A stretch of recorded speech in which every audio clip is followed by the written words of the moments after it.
L'histoire incroyable du protagoniste a commencé par une nuit de pluie battante alors qu'il faisait tout son possible pour échapper à ses poursuivants. Plusieurs hommes costauds se sont approchés du vieil homme assis sur l'asphalte et lui ont demandé où le chiot avait bien pu s'enfuir. Le grand-père à la longue barbe grise, le visage dissimulé sous une capuche sale, décida de ne pas dénoncer le garçon et de garder le silence. Le colosse musclé attrapa le vieil homme par le col, le souleva et lui cria, lui demandant s'il pouvait entendre ce qu'il lui disait. Le grand homme, encore plus furieux contre le vieil homme, pensant qu'il faisait l'idiot, lui asséna un coup de poing. Le personnage principal, témoin de la scène, décida d'intervenir et cria, exigeant que ces imbéciles cessent qu'on intimidait le grand-père. L'homme a crié qu'il le recherchait et qu'il ne devait donc pas impliquer des innocents dans cette affaire. Le grand gaillard musclé a repoussé le grand-père sur l'asphalte en voyant le chiot qui avait eu le courage de revenir. Il s'est aussitôt approché de notre héros et l'a frappé au torse avec son poing si fort que le garçon a hurlé de douleur. Notre héros tomba à genoux, et le grand gaillard exigea qu'il leur rende leur argent au plus vite, lui demandant comment il avait osé arnaquer Jinyu. Le protagoniste, allongé sur l'asphalte mouillé, a promis aux extorqueurs qu'il leur rembourserait tout l'argent le mois prochain. Le colosse a attrapé l'homme par la chemise et l'a averti qu'il le paierait de sa vie s'il ne rendait pas l'argent, et notre héros a supplié qu'on lui accorde quelques jours de plus pour réunir la somme requise. Le maître chanteur, un colosse, a brutalement repoussé le jeune homme sur l'asphalte pour avoir osé négocier avec lui. Le protagoniste, roué de coups, gisait face contre terre sur l'asphalte, et le chef du gang a ordonné à ses subordonnés de déguerpir. Le garçon serra les dents, il comprenait qu'il ne pouvait en aucun cas laisser partir ses maîtres chanteurs, car Hei Yuan était encore à la maison. Le jeune homme décida qu'il devait faire preuve de courage. Il se leva et tenta d'attaquer le chef de gang en brandissant une brique alors que ce dernier lui tournait le dos.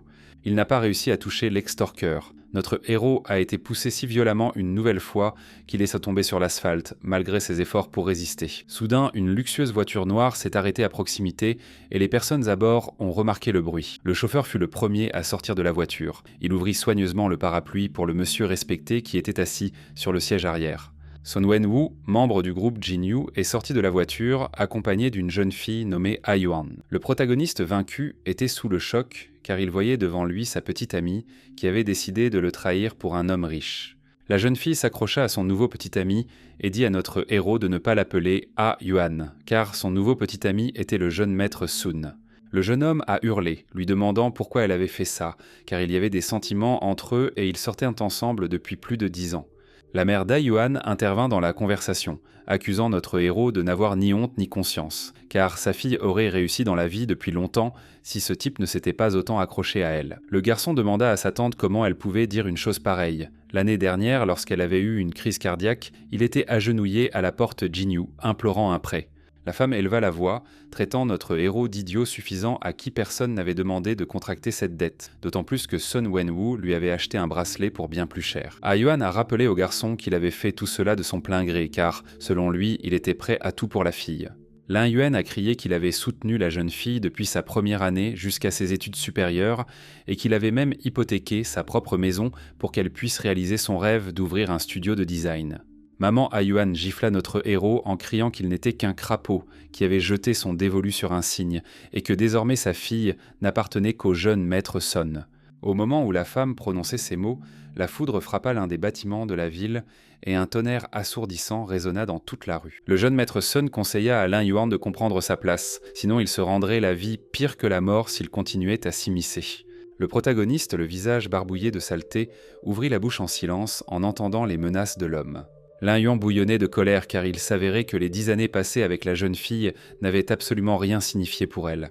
Le jeune monsieur Sun a demandé à la blonde de monter dans la voiture. Elle l'a regardé avec adoration et a accepté de retourner à la voiture.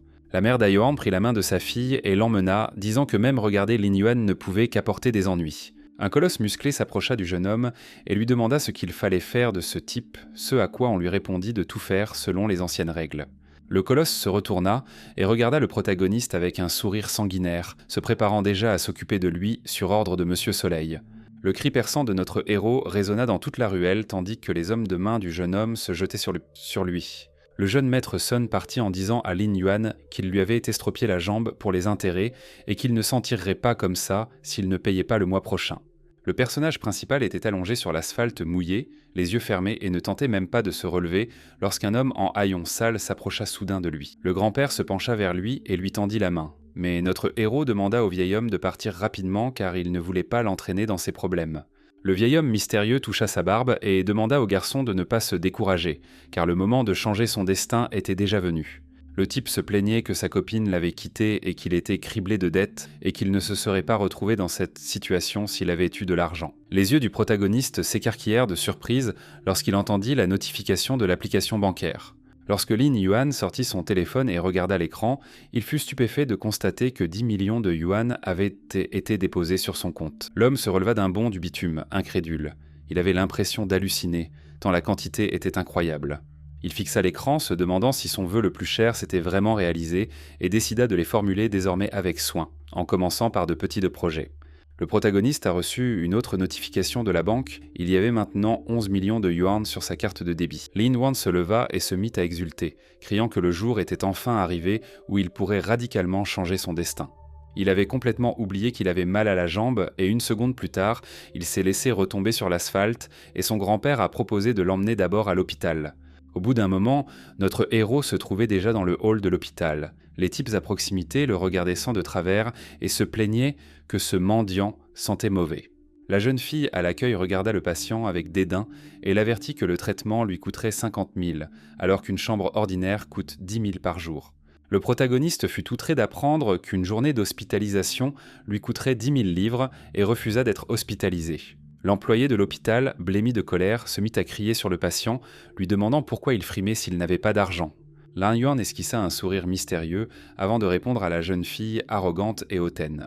Souriant, l'homme annonça haut et fort qu'il souhaitait obtenir une chambre super VIP, pour laquelle il était prêt à payer par carte. La jeune fille, elle était irritée lorsqu'il lui a tendu la carte car elle voulait retirer de l'argent et doutait qu'il ait suffisamment d'argent. Une employée de l'hôpital a été choquée lorsqu'elle a pris la carte du patient et a confirmé qu'il y avait suffisamment d'argent sur son compte bancaire. Elle s'est immédiatement montrée souriante et aimable et a promis à Monsieur Lin de lui réserver immédiatement un traitement VIP à l'hôpital. Le protagoniste se reposait et récupérait bientôt dans le meilleur service de l'hôpital, où il était soigné par des médecins personnels et des masseuses de professionnels. Il se rendit ensuite dans la salle à manger, où une table était dressée pour lui avec des plats soigneusement sélectionnés pour le soutien nutritionnel de son organisme. Grâce à des soins attentifs, la jambe blessée de Lin Tian a progressivement guéri et il était désormais de bonne humeur, dans le meilleur. L'infirmière s'est approchée de Monsieur Tian, un homme respecté, lui annonçant que l'examen était terminé et lui a remis les documents nécessaires à sa sortie. Le protagoniste revêtit son habituel costume bordeaux et quitta l'hôpital. Tout le personnel s'était aligné pour lui dire au revoir respectueusement. Lin Yuan décida de récupérer tout ce qui lui avait été pris, car il avait contracté un prêt pour faire admettre la mère de son ex-petite amie dans une chambre VIP de l'hôpital. Il remercia son grand-père pour tout et lui tendit sa carte bancaire, lui demandant d'accepter l'argent, mais le vieil homme refusa poliment. Le garçon sourit et répondit qu'une goutte de bonté est récompensée par un printemps entier et que le vieil homme était son bienfaiteur, car le tournant du destin dans la vie de Lin Tian était peut-être dû à son mérite. Lin Yuan remarqua un homme qui se tenait à proximité et qui diffusait en direct sur son téléphone les événements se déroulant à l'hôpital. Le blogueur s'est approché du vieil homme qui s'était effondré au sol et une foule de gens s'était rassemblée autour de lui, restant simplement là à le regarder. L'homme a admis devant le public qu'il ne souhaitait pas s'impliquer dans cette affaire, car il pensait que le grand-père allongé sur l'asphalte n'était qu'un coup monté. Le personnage principal, voyant que quelqu'un ne se sentait pas bien, s'inquiéta pour son grand-père et se précipita en avant, repoussant de ses épaules la foule de badauds et le blogueur. Lin Yuan prit le vieil homme sur ses épaules et le transporta à l'hôpital. Et le blogueur qui filmait toute la scène supposa que notre héros était un parent de ce grand-père. L'homme plus âgé qui avait changé le destin du garçon cette nuit-là était convaincu à cet instant qu'il avait choisi la bonne personne. Notre héros a demandé au médecin comment allait le vieil homme et a appris que le patient avait soudainement subi une hémorragie cérébrale et nécessitait une intervention chirurgicale urgente. Lin Yuan a déclaré que la vie humaine est primordiale et qu'il est prêt à prendre en charge tous les frais médicaux de son grand-père. Le médecin répondit que tout dépendait désormais des médecins. Et le vieil homme, qui avait perdu connaissance, fut conduit d'urgence au bloc opératoire. Après le départ de Lin Yuan, le médecin a déclaré qu'une personne pouvait véritablement faire preuve d'un courage royal lorsqu'elle était riche. Après avoir apporté une aide financière à un grand-père inconnu, le protagoniste quitta l'hôpital, la conscience tranquille. Lin Yuan se sentait merveilleusement bien car la vie sans avoir à économiser était tout simplement géniale. L'homme est parti, réalisant enfin qu'il n'était plus un pauvre type constamment harcelé pour recouvrer ses dettes. À son retour chez lui, il entendit un cri venant de la fenêtre. Quelqu'un exigeait de notre héros que le pauvre bougre paie immédiatement son loyer. Le protagoniste vit que le propriétaire de l'appartement qu'il louait commençait à jeter ses affaires personnelles par la fenêtre, et un cadre photo tomba sur l'asphalte. Le cadre se brisa en 1000 morceaux, et Lan Yuan s'approcha pour ramasser une photographie sur l'asphalte qui le représentait enfant avec ses parents. Notre jeune héros contempla longuement la photo la plus précieuse, pensant à sa famille. La voisine, en voyant l'homme, lui demanda où il était passé ces derniers 2 jours, car la propriétaire de l'appartement le cherchait depuis longtemps à cause d'un loyer impayé, et elle était maintenant très inquiète. Le protagoniste partit en demandant à son voisin de ne pas s'inquiéter, et celui-ci se gratta l'arrière de la tête, ne comprenant pas quand Lin Yuan était devenu si imperturbable. Au seuil de l'appartement, il aperçut le propriétaire furieux, qui jetait quelque chose par terre en hurlant, demandant si Lin Yuan avait vraiment osé revenir ici. Elle s'est approchée de lui et a crié que cet homme ne partirait pas d'ici tant qu'il n'aurait pas payé 3 mois de loyer aujourd'hui même.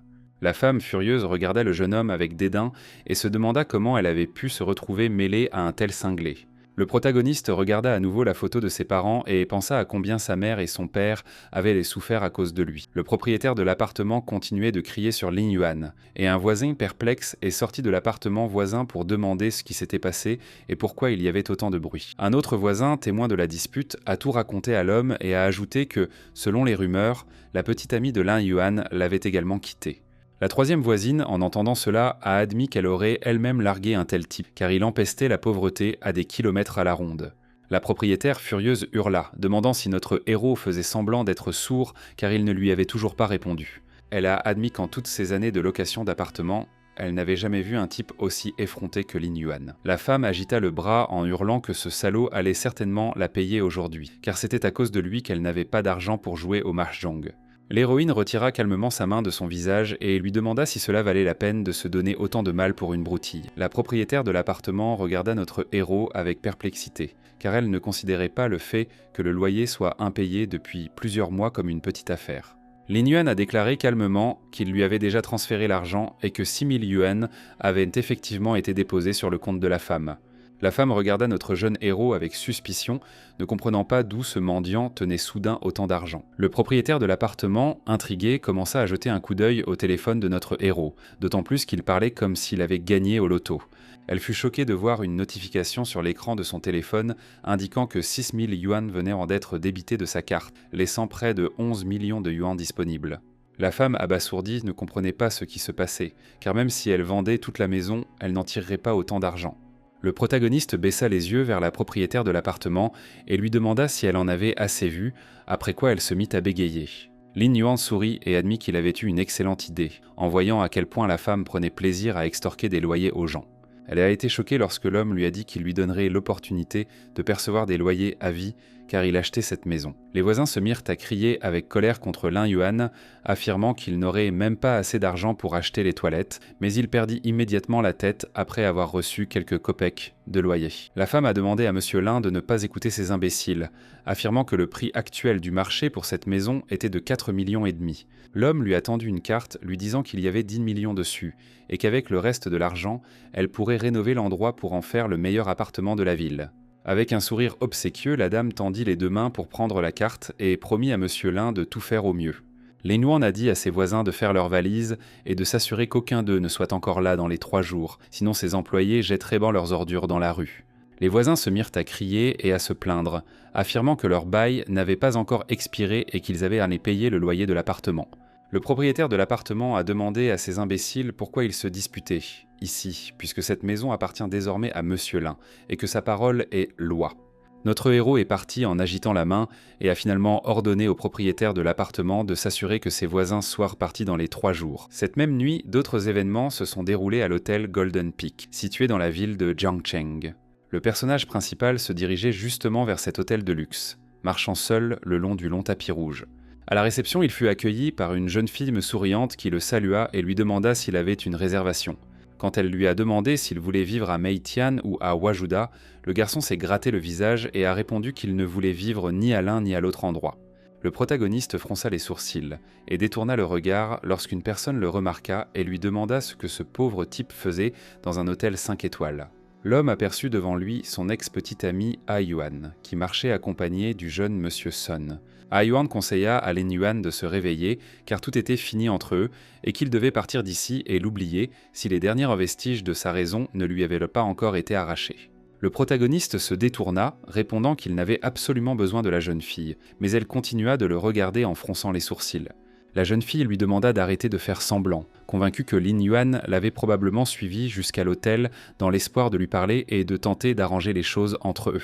Notre héros serra les dents et les poings pans de colère, répliquant qu'ils allaient en trop loin lorsque le jeune maître Sun commença à se moquer ouvertement de lui. Le grand gaillard l'attrapa par l'épaule et conseilla à l'éternel débiteur d'aller gagner de l'argent, et lui demanda s'il avait déjà réuni la somme requise. Ah Yuan a dit que Monsieur Sun avait une réunion importante ici aujourd'hui, donc Lin Yuan avait intérêt à ne pas causer de problème, sinon le pauvre malheureux ne pourrait jamais en supporter les conséquences de toute sa vie. Notre héros a dit à la jeune fille d'arrêter de dire des bêtises, car il n'était venu ici que pour passer la nuit et qu'il n'avait pas besoin d'Ayahan gratuitement. La jeune fille, blêmie de colère, agita la main et demanda à l'homme insolent comment il osait dire une chose pareille à son sujet. Lin Yuan arrêta facilement sa main et déclara qu'il n'avait pas de temps à perdre avec eux, alors il dit à la jeune fille de déguerpir. Le colosse a crié que la dernière fois, il avait dû frapper Yuan trop fort, car tout était confus dans sa tête et il comptait bien y remédier. Le poing du jeune maître Yuan, un voyou, était déjà à quelques centimètres du visage de notre héros quand quelqu'un l'arrêta. Le jeune maître Sun se mit à bégayer de surprise lorsqu'il se retourna et vit maître Li debout devant lui. Monsieur Li Tanyang, un homme aux cheveux roux qui était le principal associé de la société Jinfa, est intervenu dans la situation. Sun afficha un sourire forcé tout en ajustant sa cravate et s'excusa auprès de Monsieur Li pour le désordre. Il s'éclaircit la gorge et expliqua à Monsieur Li que Lin Yuan était leur débiteur invétéré qui avait osé venir ici pour gâcher l'ambiance. Le protagoniste résista en criant et en exigeant que les gardes du corps du jeune maître Sun cessent de le toucher. Monsieur Li a crié sur Sun, l'avertissant que sa société Jinfa ferait faillite demain s'il osait toucher à Monsieur Lin.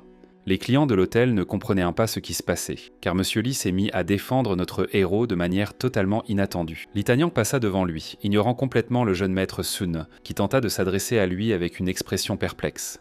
Monsieur Li s'approcha de notre héros et annonça qu'il l'avait enfin trouvé, et Lin Yuan lui demanda qui il était. L'homme aux cheveux roux posa la main sur son cœur et se présenta comme Li Tanyang, puis déclara que Lin Yuan, sans le savoir, était devenu un bienfaiteur pour leur famille. Li raconta que son père avait récemment perdu connaissance au bord de la route, et que le garçon avait ensuite appris comment Lin Yuan avait payé les soins de son grand-père. Le jeune maître Sun tenta d'expliquer à Li Tanyang qu'il ne devait s'agir que d'un malentendu. Il a montré une photo de Lin Yuan à Monsieur Li, en disant que ce dernier n'avait toujours pas remboursé sa dette à leur entreprise et qu'il n'était même pas capable de payer le loyer de son appartement.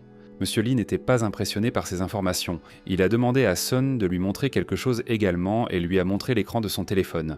Il s'agissait d'enregistrements provenant des caméras de surveillance de l'hôpital, montrant le héros amenant son grand-père dans le hall, après quoi il signe des documents. Ayorn pâlit sous le choc. Elle ne comprenait pas d'où son ex-petite amie pouvait bien tirer autant d'argent, après tout c'était un mendiant. Monsieur Li a tenu à remercier notre héros au nom de toute sa famille, et lui a offert une carte bancaire en diamant valable dans le monde entier. Désormais, toutes les dépenses de Lin Yuan étaient prises en charge par la famille Li, et les subordonnés du maître s'agenouillèrent devant lui, le remerciant bruyamment. Le jeune maître Sun et sa nouvelle petite amie furent stupéfaits en découvrant le cadeau que maître Li allait offrir à Lin Yuan. Les garçons étaient en eux aussi sous le choc, car l'un d'eux avait entendu dire que seulement 3 personnes au monde possédaient une telle carte bancaire. Le protagoniste a remercié Monsieur Li pour sa générosité, mais a refusé d'accepter le cadeau car la vie d'une personne ne peut avoir de valeur monétaire. Tanyang admit qu'il admirait la noblesse du garçon, et demanda à accepter cette carte en l'honneur de leur rencontre, car il souhaitait se lier d'amitié avec lui. Les subordonnés de Monsieur Li s'agenouillèrent de nouveau devant le protagoniste, lui demandant d'accepter le cadeau. Le protagoniste se gratta la tête et décida d'accepter la carte diamant comme cadeau pour un temps, même s'il se sentait mal à l'aise de le faire. Ayorn claqua la langue et grimaça face à cette injustice, pensant que cette bonne à rien de Lin Yuan avait simplement eu de la chance. Monsieur Li a demandé à Sun Wen d'héberger Lin Yuan dans sa suite présidentielle et de veiller à ce que le service soit conforme aux normes de Tanyang. L'homme à la moustache était sous le choc. Il fixa Monsieur Li avec de grands yeux et cria, demandant si Lin Yuan avait vraiment besoin d'être servi. Sun a demandé à Li de ne pas plaisanter ainsi, car Lin Yuan n'était qu'un débiteur ordinaire et sans scrupules, et il ne comprenait donc pas pourquoi il devrait le servir. Tanyang a répondu qu'il n'avait plus rien à discuter avec Sun et sa société, y compris le projet d'Asie du Nord-Ouest, puisque ce dernier se comportait de manière si irrespectueuse envers Lin Yuan. Wenwu était anéanti car sa famille recevait chaque année au moins 70% de ses commandes de la famille Li et les conséquences pour l'entreprise pourraient en être catastrophiques. De plus, ce projet en Asie du Nord-Ouest était une chance pour Sun de se réhabiliter au sein de sa famille. Il ne pouvait pas laisser passer cette opportunité, alors il a pris le contrôle de ses émotions. L'homme a crié sur Monsieur Li et Tanyang s'est retourné et a regardé le jeune maître Sun d'un air interrogateur. Wenwu s'agenouilla devant lui et lui demanda d'accepter ses plus sincères excuses à Li et Lin Yuan, car il n'avait pas su reconnaître la grandeur du seigneur Lan. Yuan était stupéfaite. Elle demanda à l'homme ce qu'il faisait et pourquoi il s'inclinait devant cette racaille en la personne de son ex-petit ami. Le jeune maître Sun se mit en colère et gifla la jeune fille, lui criant de se taire et de ne plus oser insulter son bienfaiteur, le maître Li. La jeune fille tomba à terre, se prit le visage entre les mains et demanda à l'homme s'il avait osé la frapper à cause de Lan Yuan. Sun la regarda avec dédain et lui répondit qu'elle s'en était bien tirée, après quoi il lui ordonna de s'agenouiller et de supplier Monsieur Lin de lui pardonner. L'homme présenta de nouveau ses excuses à Tanyang et Yuan, expliquant que cette femme n'y connaissait rien et qu'il ne devait pas leur en vouloir d'être une personne insignifiante comme lui. Le protagoniste fit demi-tour et partit, disant à Sun d'arrêter de faire semblant car leurs affaires ne pouvaient pas être réglées en un jour. Tentant de sourire, Sun Wenwu invita Li et Lin à se sentir comme chez eux dans cet hôtel et exprima l'espoir qu'il lui ferait l'honneur de prendre le petit déjeuner à la même table le lendemain. Lorsque les portes de l'ascenseur se sont refermées, l'homme à lunettes a froncé les sourcils et a déclaré qu'il ne pardonnerait jamais à cette personne méprisable pour ce qu'il lui avait fait subir aujourd'hui. Lin Yuan se retrouva dans sa chambre, une pièce spacieuse avec des fenêtres panoramiques. Monsieur Li lui demanda s'il était heureux. Le personnage principal rayonnait de joie en découvrant son nouvel appartement et répondit qu'il était ravi.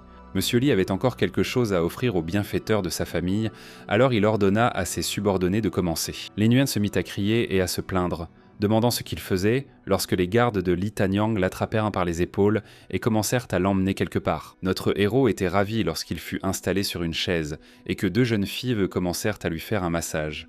Li Tanyang a reconnu qu'il ne s'agissait que d'une marque de gratitude personnelle. Ils rendraient bientôt visite ensemble aux parents de Yuan pour exprimer la gratitude officielle de sa famille. Le protagoniste fut surpris qu'une visite chez ses parents soit prévue. Il se demanda si c'était réellement un rituel accepté dans la haute société. Le garçon décida qu'il rendrait visite à ses parents demain, car il n'avait pas eu l'occasion de leur offrir une vie décente auparavant. Le lendemain, le protagoniste se rendit dans une boutique de vêtements prestigieuse où la vendeuse lui offrit une nouvelle veste bordeaux. Vêtue d'un costume neuf de sa couleur préférée, Lin Yuan remercia la jeune fille, qui s'inclina et le remercia à son tour. En se regardant dans le miroir, notre héros décida d'abord de s'acheter une nouvelle voiture, puis d'aller voir ses parents. Lorsque l'homme a quitté le centre commercial, il ne se doutait pas encore qu'à ce moment-là, quelqu'un le suivait et le filmait. C'était l'homme qui se cachait au coin de la rue, et en voyant notre héros, il appela immédiatement le patron et lui annonça que Lan Yuan était sorti. Le poursuivant est retourné à la voiture et a ordonné au conducteur de commencer à suivre le protagoniste en voiture. Peu après, Lin Yuan arriva sans incident chez le concessionnaire automobile, où étaient vendus les modèles les plus prestigieux. Le gérant l'accueillit avec un sourire et lui demanda s'il était venu sur rendez-vous et s'il avait besoin d'aide pour choisir une voiture. Lin Yuan a répondu que le gérant était arrivé juste à temps, mais que quelqu'un l'avait soudainement interrompu, disant à Junior Wang de ne pas être gentil avec ce client. C'est un autre employé de la concession qui a dit que Lan Yuan devrait être mis à la porte parce qu'il avait l'air d'un pauvre type sans le sou. Le directeur posa la main sur l'épaule de notre héros et déclara qu'il avait déjà un œil pour ce genre d'imbécile et qu'il était inutile de jouer les importants car personne ne se laisserait berner. Notre héros a repoussé le gérant impoli en s'excusant de lui avoir fait perdre son temps, ce qui n'a fait qu'exaspérer davantage l'employé de la concession. Soudain, le jeune monsieur Sun apparut chez le concessionnaire automobile et comprit qui avait l'audace de se comporter ainsi en voyant le mendiant Lin.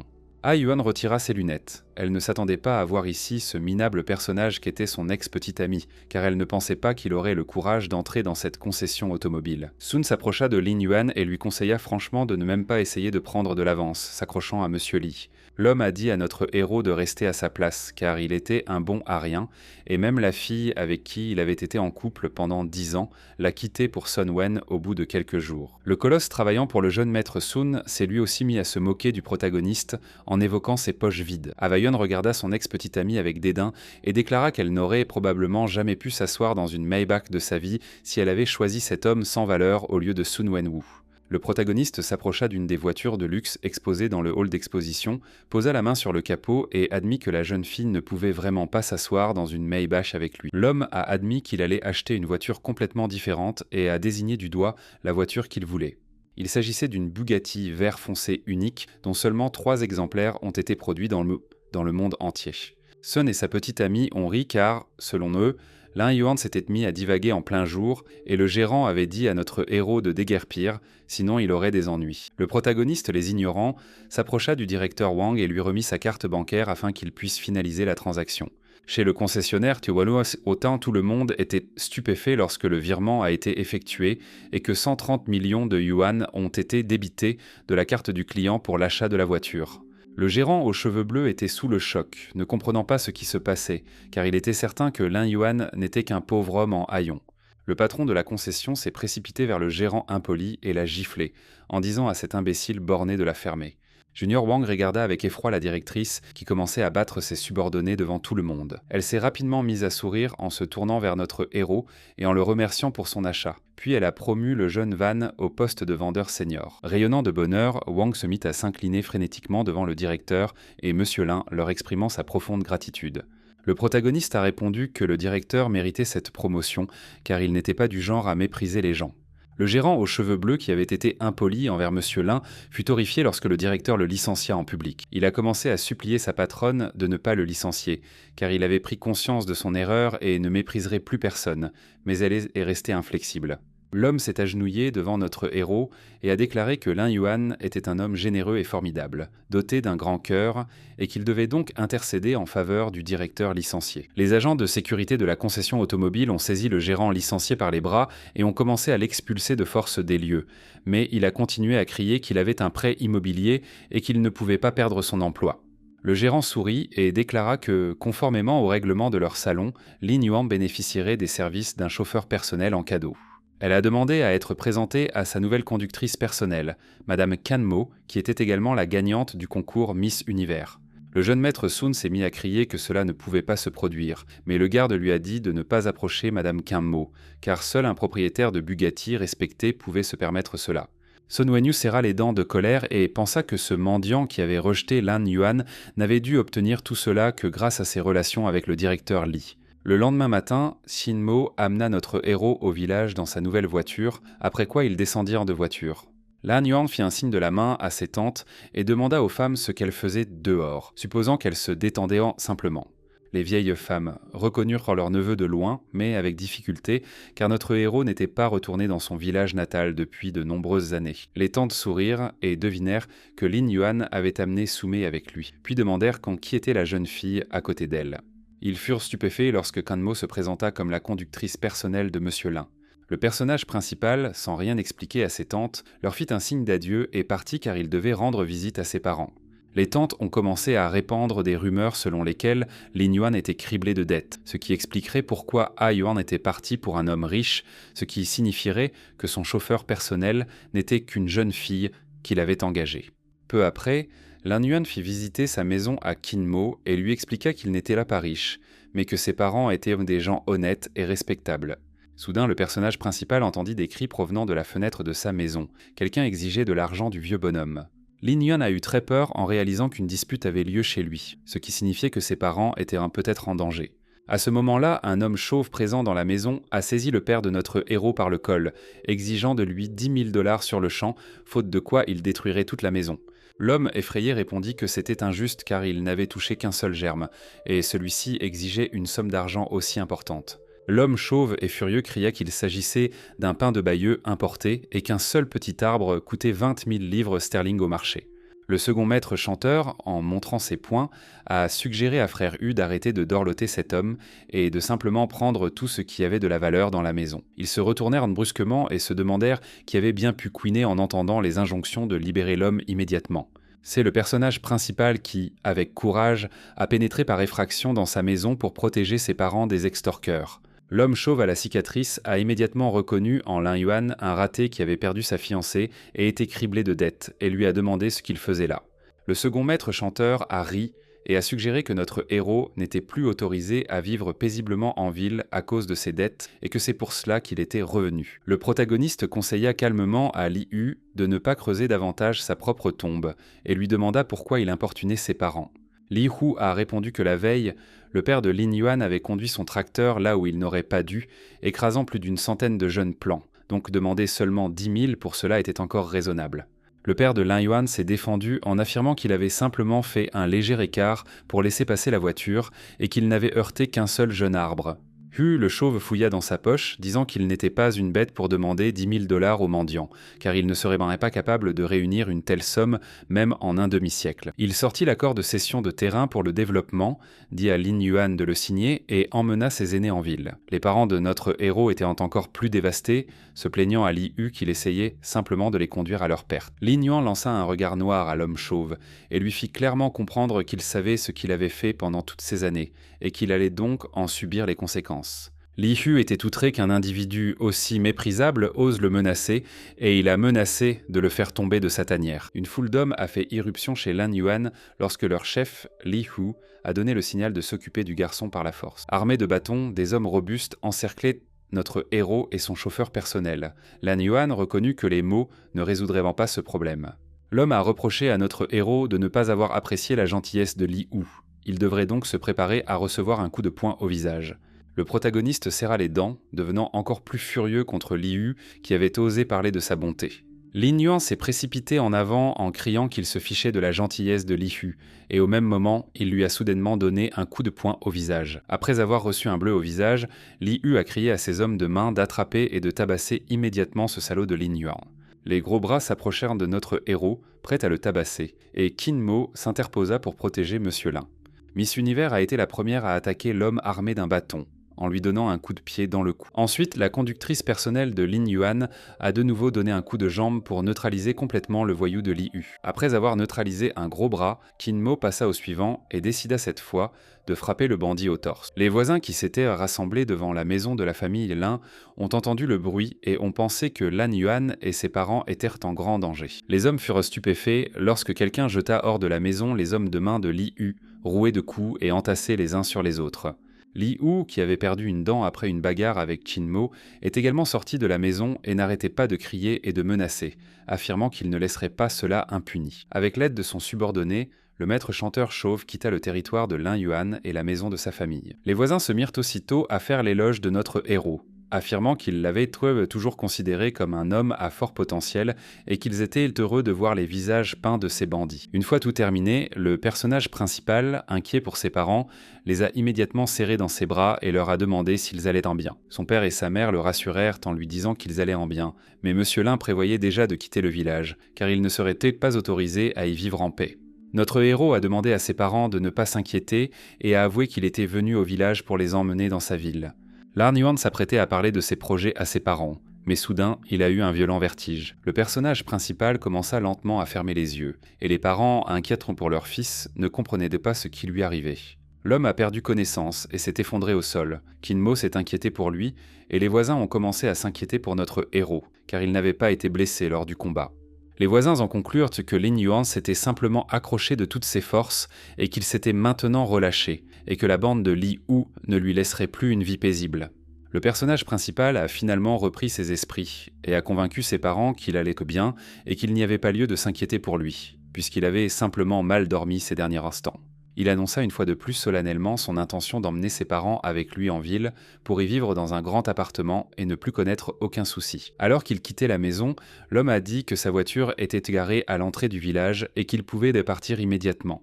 Les voisins qui écoutaient aux portes ne comprenaient pas pourquoi il emmenait ses parents en ville, car, d'après les rumeurs, l'homme était criblé de dettes. Ils furent stupéfaits en voyant la voiture de luxe de notre héros.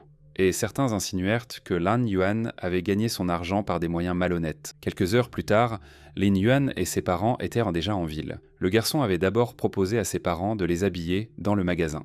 Les parents étaient mal à l'aise dans un magasin aussi cher, et le père a suggéré à son fils d'aller plutôt au marché, pour ne pas distraire les gens de leur travail. Lin Yuan a demandé à ses parents de ne pas s'inquiéter car l'argent n'était plus un problème pour lui, et leur a permis de choisir ce qu'ils voulaient. La mère du personnage principal a été choquée lorsqu'elle a vu l'étiquette de prix de la robe qu'elle aimait et a constaté qu'elle coûtait près de 100 000 yuan. Elle a saisi son fils par la main et lui a demandé de partir car il n'avait pas les moyens de s'offrir de telles choses, et ses prix étaient du vol manifeste. La femme a accidentellement percuté une autre cliente du magasin qui s'est immédiatement mise à crier avec indignation et à lui demander si elle était aveugle. Madame Lin s'est d'abord excusée auprès de la femme, mais en la regardant, elle a réalisé qui se tenait devant elle.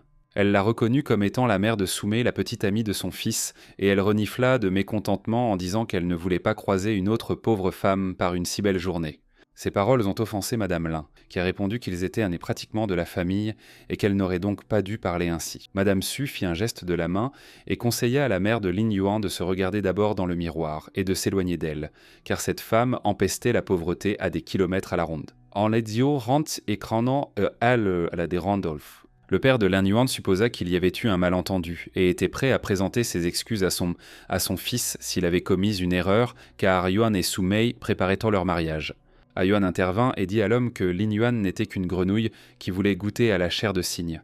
La jeune fille lui a dit qu'il fallait faire la distinction entre les rêves et la réalité, et a dit à notre héros d'arrêter de la poursuivre comme un chien battu. Les parents de Yuan ont demandé à leur fils si c'était vrai lorsque l'ancienne entremetteuse a avoué que Soumei sortait avec le jeune maître Sun depuis longtemps. Le personnage principal a honnêtement avoué à ses parents que lui et Yuan n'étaient plus en couple. Soumei a conseillé à son ex-petite amie d'accepter la réalité, de trouver une fille aussi pauvre que lui et de l'oublier. Madame Su se vantait que Sun lui avait permis, ainsi qu'à sa fille, de choisir les vêtements qu'elle souhaitait et qu'il les paierait, tandis que la famille Son, pauvre, ne pouvait qu'assister impuissante à la scène. Xiamo décida d'intervenir, afficha un sourire narquois et déclara que Soumei avait raison sur certains points, car des créatures aussi corrompues qu'elle et sa mère n'étaient vraiment pas dignes de Lin Yuan. La jeune fille prit le bras de Lin Yuan et conseilla à Soumei de se taire et d'arrêter d'être fière du fait que quelqu'un l'ait simplement acheté. Lin Yuan regarda sa conductrice personnelle avec perplexité, et celle-ci lui expliqua qu'elle en avait tout simplement assez d'entendre leurs propos obscènes, et que Monsieur Lin en avait probablement assez lui aussi. Le protagoniste a dit au vendeur qu'il voulait acheter tous les vêtements et bijoux qui conviendraient à ses parents et à Kinmo. La vendeuse sursauta de surprise et supposa que Lin Yuan plaisantait, car cela coûterait au moins 8 millions. Soumei fronça les sourcils, furieuse, et se demanda pourquoi Lin Yuan faisait semblant d'être riche alors qu'il n'avait probablement même pas 800 yuans en poche. La jeune fille en tête s'était trompée, car la vendeuse, après avoir inséré la carte bancaire de Lin Yuan dans le terminal, a mené à bien la transaction. Madame Su s'est mise à crier que Lin Yuan essayait de tromper la vendeuse, et celle-ci lui a dit d'arrêter de faire du bruit car notre héros avait payé avec une carte noire. Soumei supposa que Lin Yuan avait simplement payé avec la carte du directeur Li et qu'il avait décidé de révéler la vérité à la jeune fille une fois pour toutes. Présentant sa carte, le protagoniste a indiqué au gérant qu'il souhaitait racheter l'intégralité du magasin. La vendeuse, sous le choc, a averti Monsieur Lin que cela lui coûterait 100 millions, mais Madame Su refusait de croire que cet homme possédait une telle somme. Lin Yuan passa sa carte dans le terminal, disant qu'il était désolé de décevoir Madame Su, mais qu'il n'avait pas le choix, et que ces 100 millions ne représentaient qu'une misère pour lui. Le gérant avait promis à Monsieur Lin de régler toutes les formalités sous 3 jours, mais notre héros a donné le premier ordre, fermer le magasin pour la journée et mettre Soumei et sa mère sur liste noire. Le vigile a immédiatement demandé à Soumei et à sa mère de quitter le magasin, et la jeune fille s'est mise à se débattre et à crier que l'argent n'appartenait pas à Lin Yuan. Soumei et sa mère ont finalement été expulsés du magasin, le vigile disant à la jeune fille de se taire et d'arrêter de faire des histoires, sinon elle le regretterait. La jeune fille était toujours persuadée que notre héros n'avait pas d'argent, que Monsieur Li finirait par se détourner de lui de toute façon et qu'elle pourrait alors se venger. Peu après, Lin Yuan et ses parents se sont précipités dans la voiture pour rentrer. Ils ont admis avoir l'impression de rêver et qu'ils n'auraient jamais pu imaginer que leur vie prendrait une telle tournure. Lin Yuan rit et répondit que ce n'était que le début, et demanda à ses parents de simplement profiter de la vie. Il se souvenait que son père avait toujours adoré les antiquités, mais qu'il n'avait jamais eu l'occasion d'en acheter auparavant. Ce serait donc agréable d'assister à la vente aux enchères. À la tombée de la nuit, les événements suivants se sont déroulés dans un immeuble huppé où se tenait une vente aux enchères caritative. L'organisateur a exprimé sa gratitude à Tiania pour son soutien à la vente aux enchères et a demandé aux invités de préparer leurs invitations à l'avance afin d'éviter les files d'attente. Lorsque notre héros, Shinmo, et ses parents se sont approchés de l'entrée de la vente aux enchères, on leur a également demandé de présenter leurs invitations. Le garde regarda Lin Yuan avec irritation et lui demanda pourquoi ce plouc était venu ici s'il ignorait que l'entrée se faisait uniquement sur invitation. Quand il a dit à notre héros de partir avant qu'il ne se casse les jambes, Lin Yuan est devenu livide de colère et a demandé si l'homme ne pensait pas qu'il était correct de parler aussi grossièrement aux invités. Le garde fit un geste de la main et ordonna une fois de plus à notre héros de déguerpir, le menaçant de le jeter dehors lui-même dans le cas contraire. Choqué, il demanda à l'homme ce qu'il faisait là, lorsque soudain M. Li Tanyang apparut à l'horizon, ordonna au garde de se taire et lui demanda pourquoi diable il bloquait le passage à son invité de marque. Dès l'apparition de M. Li, les invités se sont immédiatement mis à discuter du dirigeant même de cette entreprise dont les activités couvrent l'ensemble du pays. Le garde, blêmi de peur devant M. Li, se mit à agiter les bras, affirmant que ce n'était pas ce qu'il voulait dire et qu'il ne devait en aucun cas se justifier auprès de lui. Monsieur Li fit un geste de la main et ordonna à ses gardes du corps d'emmener le garde afin qu'il ne gâche pas l'humeur de Monsieur Lin. Il s'approcha de notre héros et lui présenta ses excuses au nom de ses subordonnés et demanda également pardon aux parents du garçon. Les invités de la vente aux enchères ont été stupéfaits de voir Monsieur Li Tanyang en personne présenter ses excuses à un inconnu. Le père de notre héros se sentait mal à l'aise face à toute cette attention et a demandé à son fils ce que cela signifiait. Li Tanyang décida de tout expliquer lui-même et déclara que, peu de temps auparavant, son père avait été terrassé par une maladie en pleine rue et qu'il serait mort sans l'intervention de Lin Yuan. Monsieur Li annonça que la vente aux enchères allait bientôt commencer et il invita donc notre héros et ses parents à entrer dans la salle. Il a déclaré qu'il était l'un des organisateurs de la vente aux enchères et que parmi les lots du jour se trouvait un trésor intéressant et qu'il souhaitait interroger Monsieur Lin à ce sujet. La vente aux enchères a commencé et le premier lot a été vendu très rapidement lorsque le numéro 27 a offert 5 200 000 yuan pour l'objet. Ensuite, l'hôte a sollicité l'attention des invités pour présenter le joyau de la soirée, Aniruda, ou la baguette de l'exaucement des vœux. Selon lui, ce bâton est taillé dans un seul morceau de jade chaud, vieux de plus de 10 000 ans, et incrusté de perles et d'or rouge. L'hôte a demandé aux invités d'évaluer la texture du matériel et a attiré leur attention sur le socle en bois de santal rouge. L'homme expliqua que le bâton ancien n'était pas seulement une œuvre d'art, mais aussi un artefact mystique qui protégeait la maison du malheur et portait chance financière. Il annonça solennellement le prix de départ de 10 millions et déclara que les enchères commenceraient immédiatement. Le personnage principal était initialement indifférent à ce groupe, mais soudain une voix dans sa tête lui a dit de prendre ce bâton. Lin Yuan se mit à regarder autour de lui, se demandant qui avait dit cela, mais il ne trouva personne. Le garçon pensait qu'il s'imaginait des choses, mais une voix dans sa tête lui dit alors de récupérer le trésor. Les invités commencèrent à miser en levant leurs panneaux numérotés, et le numéro 31 avait déjà proposé 28 millions pour le lot. Le jeune maître Sun brandit une pancarte et déclara qu'il était prêt à donner 50 millions, car sa fiancée désirait ce sceptre.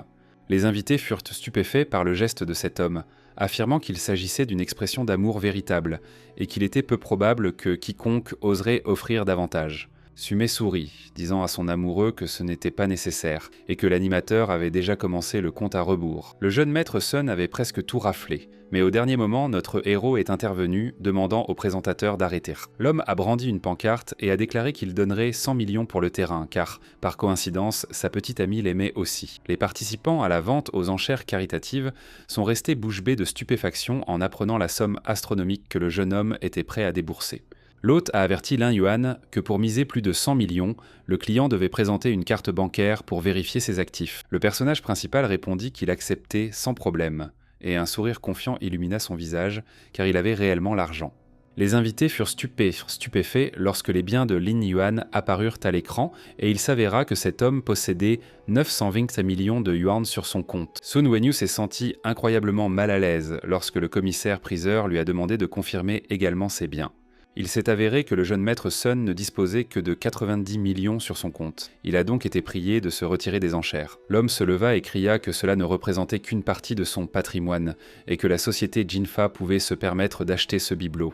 Le jeune maître Sun fut contraint de garder le silence lorsque l'hôte le fit honteusement ne pas perturber le déroulement de la vente aux enchères. Sumé rassura son petit ami, lui demandant de ne pas s'en prendre à cet homme sans valeur, qui de toute façon ne ferait pas long feu grâce au soutien de Monsieur Li. L'hôte frappa la table de son maillet, annonçant à haute voix que Monsieur Lin Yuan était le nouveau propriétaire de la baguette exaucant les vœux. Monsieur Li félicita notre héros pour cela, puisqu'il était désormais célèbre, et suggéra de transformer cet endroit bruyant en une salle pour les invités de marque. Déjà dans la chambre d'amis, un homme s'est approché de Lin Yuan et s'est présenté comme le directeur général de la société Yuao, en lui tendant sa carte de visite. Les invités d'honneur de la vente aux enchères entouraient le protagoniste, mais celui-ci ne leur prêta aucune attention et examina plutôt son nouvel achat.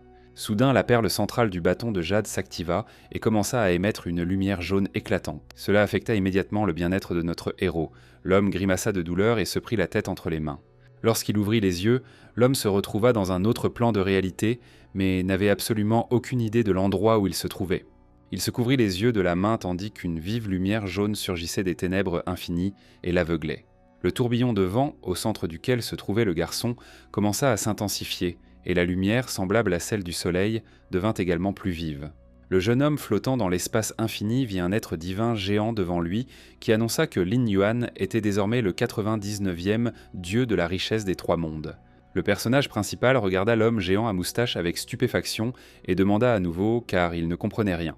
On lui avait dit que grâce à ce sceau du dieu de la richesse, il pourrait ressentir le flux de richesse dans les trois mondes, mais que ce n'était pas seulement un avantage mais aussi une responsabilité. Alors que le dieu disparaissait, il déclara que l'heure du procès était devenue pour Lin Yuan, et il tenta d'empêcher l'homme de poser d'autres questions. Un instant plus tard, le personnage principal revint à la réalité, ses yeux effrayés s'ouvrant soudain. Il s'avéra que beaucoup de temps s'était écoulé. À présent, il était allongé dans un lit d'hôpital et supposait que tout cela n'avait été qu'un rêve.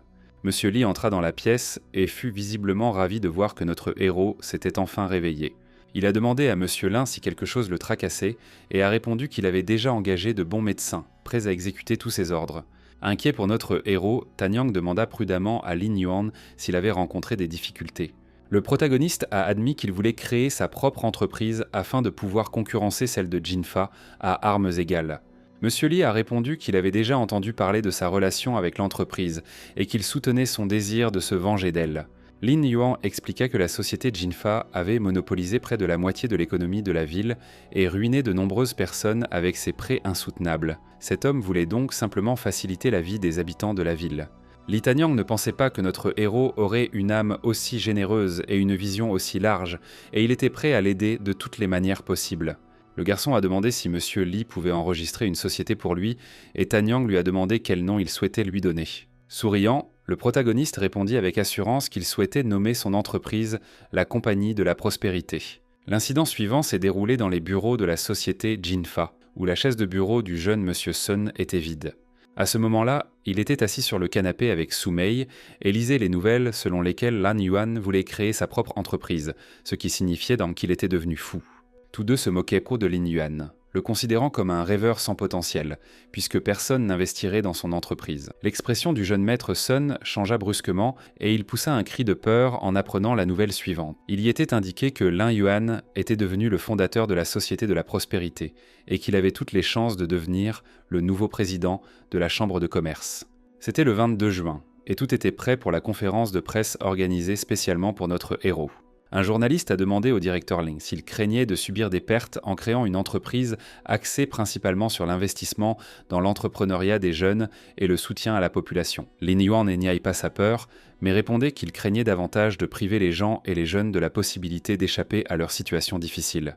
Il a déclaré être prêt à prendre tous les risques pourvu que le projet Prosperity de l'entreprise profite aux gens ordinaires. Un deuxième journaliste a demandé si Lin Yuan avait envisagé de reconstruire une montagne abandonnée dans la partie sud de la ville, sujette chaque année à des glissements de terrain. Les invités présents à la conférence de presse ont commencé à discuter entre eux, affirmant que cette montagne était tout simplement un gouffre financier et que personne n'investirait dans un tel terrain. Lin Yuan a reconnu avoir entendu parler de la situation concernant cette montagne qui causait des souffrances à la population et qu'il s'agissait d'un problème qui nécessitait une solution urgente. Le jeune homme annonça solennellement devant tous les habitants de la ville de Jiangcheng qu'il était prêt à financer intégralement le projet d'aménagement de la montagne abandonnée. Les journalistes, alarmés, ont commencé à s'interrompre les uns les autres, demandant à l'homme quand ce projet serait mis en œuvre et quel serait le montant de l'investissement. Ensuite, l'action se déroula à nouveau dans le bureau du jeune maître Sun, dans les locaux de Jinfa, mais à la tombée de la nuit. Il passait toujours du temps avec sa petite amie et a déclaré que Lin Yuan avait complètement perdu la tête en apprenant son intention d'investir dans cette satanée montagne. Suméri et se demanda pourquoi son ex-petite amie continuait à se comporter comme une sorte de héros. Le jeune maître Sun était impatient de voir à quelle vitesse l'usine à rêve du protagoniste tomberait en ruine. Peu après, les événements se déroulèrent dans la salle de conférence de la société Prosperity. Monsieur Lee, notre héros, et Kin Mo étaient assis à une grande table. Tanyang demanda à Lin s'il était sûr de sa décision, car cette montagne était un véritable cauchemar pour la ville. Au cours des 10 dernières années, 5 grands investisseurs y avaient investi, et tous avaient fait faillite. Sur la table étaient déposés des documents contenant des informations sur la montagne abandonnée, le montant des dégâts qu'elle a causés se chiffrant en milliards. Le protagoniste a demandé à Kin Mo de contacter des géologues et des experts en environnement car il souhaitait obtenir un rapport détaillé sur cet endroit. Monsieur Lee savait que Lin Yuan ne se laisserait pas convaincre, alors il lui a donné les coordonnées de la meilleure équipe de construction et a promis de prendre en charge tous les frais. Le lendemain, Lin Yuan se rendit en personne sur le chantier situé devant la montagne abandonnée où des dizaines d'engins spéciaux étaient déjà stationnés. Des hommes casqués et masqués ont commencé à forer le sol pour analyser la montagne abandonnée située dans la partie sud de la ville. Sous la montagne se trouvait tout un tapis roulant sur lequel étaient transportés les échantillons de roches nécessaires à l'analyse. Une semaine plus tard, notre héros a transféré près de 9 millions de yuans supplémentaires pour financer ce projet. Soudain, Kin Mo, effrayé, fit irruption dans son bureau, un téléphone à la main, et s'adressa à son patron. Lin Yuan, perplexe, assis à table, demanda à son assistant personnel ce qui s'était passé. La jeune fille tendit le téléphone à son patron et lui demanda de regarder les informations qui venaient de la bouleverser. Il s'agissait de la nouvelle de la possible faillite de la société Prosperity, qui avait investi des millions dans une montagne abandonnée et se retrouvait sans rien. Dans la vidéo, un journaliste présent sur place évoquait les perspectives pessimistes du projet et se demandait si Lin Yuan subirait le même sort que les précédents investisseurs. Kin Mo a rapporté à son supérieur qu'une vague de critiques s'était abattue sur elle et que presque tous les experts ne croyaient pas au succès de ce projet. Lin Yuan s'approcha de la fenêtre et déclara que leur adversaire impatient semblait vraiment vouloir le voir échouer, puisqu'il avait lancé une telle attaque informationnelle en seulement une semaine. Le protagoniste sourit et ajouta que son adversaire, malheureusement, avait choisi la mauvaise personne à affronter. L'action se déroula bientôt dans la salle de banquet située au dernier étage de la société Jinfa, où de nombreux invités étaient rassemblés. Le jeune maître Sun et sa petite amie Dan Seon, Sume demanda à son bien-aimé s'il était trop tôt pour offrir leur cadeau à Lin Yuan. Sun Wenwu a demandé à la jeune fille de ne pas s'inquiéter et de considérer cela comme des funérailles luxueuses qu'ils avaient organisées à l'avance pour notre héros. L'homme leva la main et demanda aux invités de la soirée de ne rien se refuser, car il prendrait en charge l'intégralité des frais de l'événement. Le jeune maître Sun devint méfiant lorsqu'un appel téléphonique inattendu le distrayait de son repos.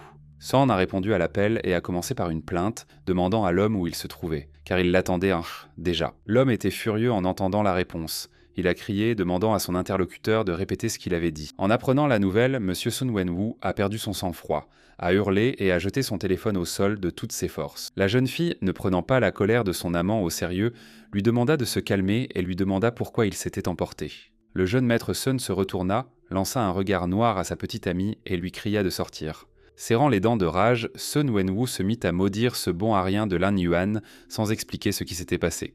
Tout a commencé il y a 1 heure sur un chantier de construction situé au pied d'une montagne abandonnée dans la partie sud de la ville.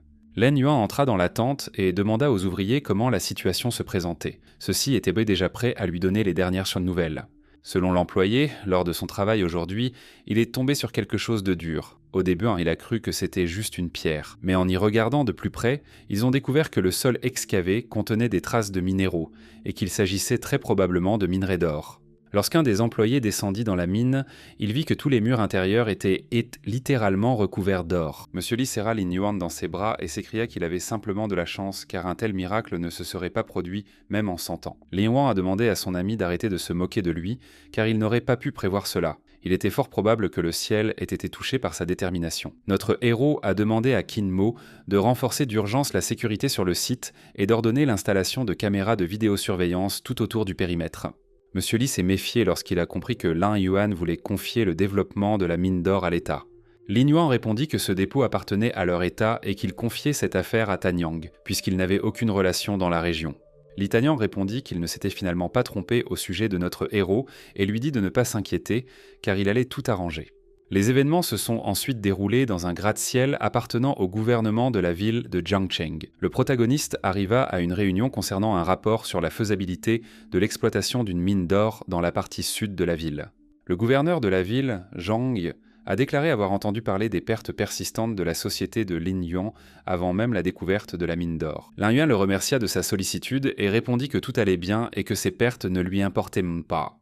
Le fonctionnaire a fait l'éloge de notre héros pour son patriotisme et a déclaré qu'après tout, il existe encore de nos jours des personnes dotées d'une telle ouverture d'esprit. Zhang décida d'aller droit au but et expliqua que la ville prévoyait de lancer un projet de développement d'une mine d'or et qu'il souhaitait connaître l'avis de Lin Yuan. L'homme se leva et décida d'exposer brièvement ses idées, proposant de développer la mine dans le cadre d'un projet global et de créer un noyau et un réseau autour de celui-ci, imprégnant les industries connexes tout au long de la chaîne. Le chef de l'administration appréciait cette idée et supposait que notre héros avait déjà un plan d'action concret puisqu'il avait soulevé la question. Le protagoniste, arborant un sourire radieux, a confirmé qu'il disposait déjà d'un plan détaillé pour la mise en œuvre du projet. Il a fait une présentation et a expliqué qu'il prévoyait d'aménager la montagne en 2 zones parallèles, dont la première était à vocation économique. Le deuxième axe, selon le jeune homme, est lié à la culture. Il souhaite construire un musée de la montagne d'or où les touristes pourront découvrir l'histoire de la ville. Lin Yuan prévoit également de construire un immense complexe culturel pour populariser les coutumes locales et les actes héroïques. De plus, notre héros était prêt à diriger le développement, puis à attirer des financements et à reverser sa part des bénéfices à des œuvres d'utilité publique. Après avoir écouté le discours de notre héros, tous les employés de l'administration se sont levés et lui ont exprimé leur respect. Et le maire Zhang l'a félicité pour son sens aigu du devoir. Monsieur Zhang lui serra la main et promit de le soutenir au nom de l'administration municipale, laissant Lin Yuan poursuivre son plan à sa guise. Un homme portant des lunettes entra dans la pièce, fit un signe de la main en guise de salut et rit, ravi de la bonne nouvelle. Les fonctionnaires furent ravis de voir le maire adjoint, Monsieur Zhang, à la porte. Il serra la main de notre héros et déclara que le projet de Lin Yuan donnerait sans aucun doute des ailes à l'économie de la ville à l'avenir, et qu'il avait insufflé la vie à cet endroit désespéré.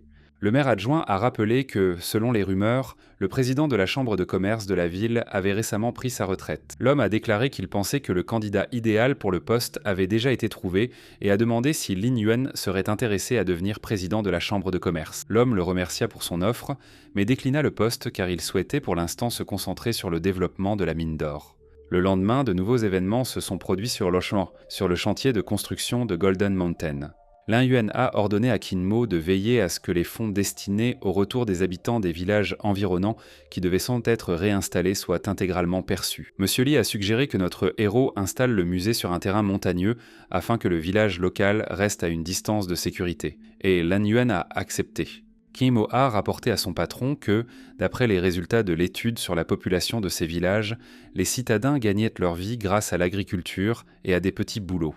Li Tanyang a déclaré qu'il était judicieux de commencer à lever des fonds, mais que la majeure partie de la capitale de la ville était immobilisée à Jinfa, ce qui était extrêmement peu rentable pour Lin Yuan. Le protagoniste a répondu que, dans ce cas, la ville devrait rompre ses liens avec la compagnie Jinfa et rejoindre la compagnie de la prospérité.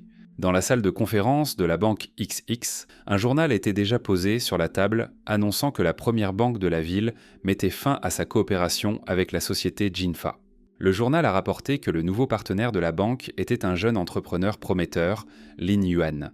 Rapidement, la nouvelle s'est répandue que de nombreuses entreprises rompaient leurs liens avec Jinfa, provoquant une chute vertigineuse du cours de ses actions.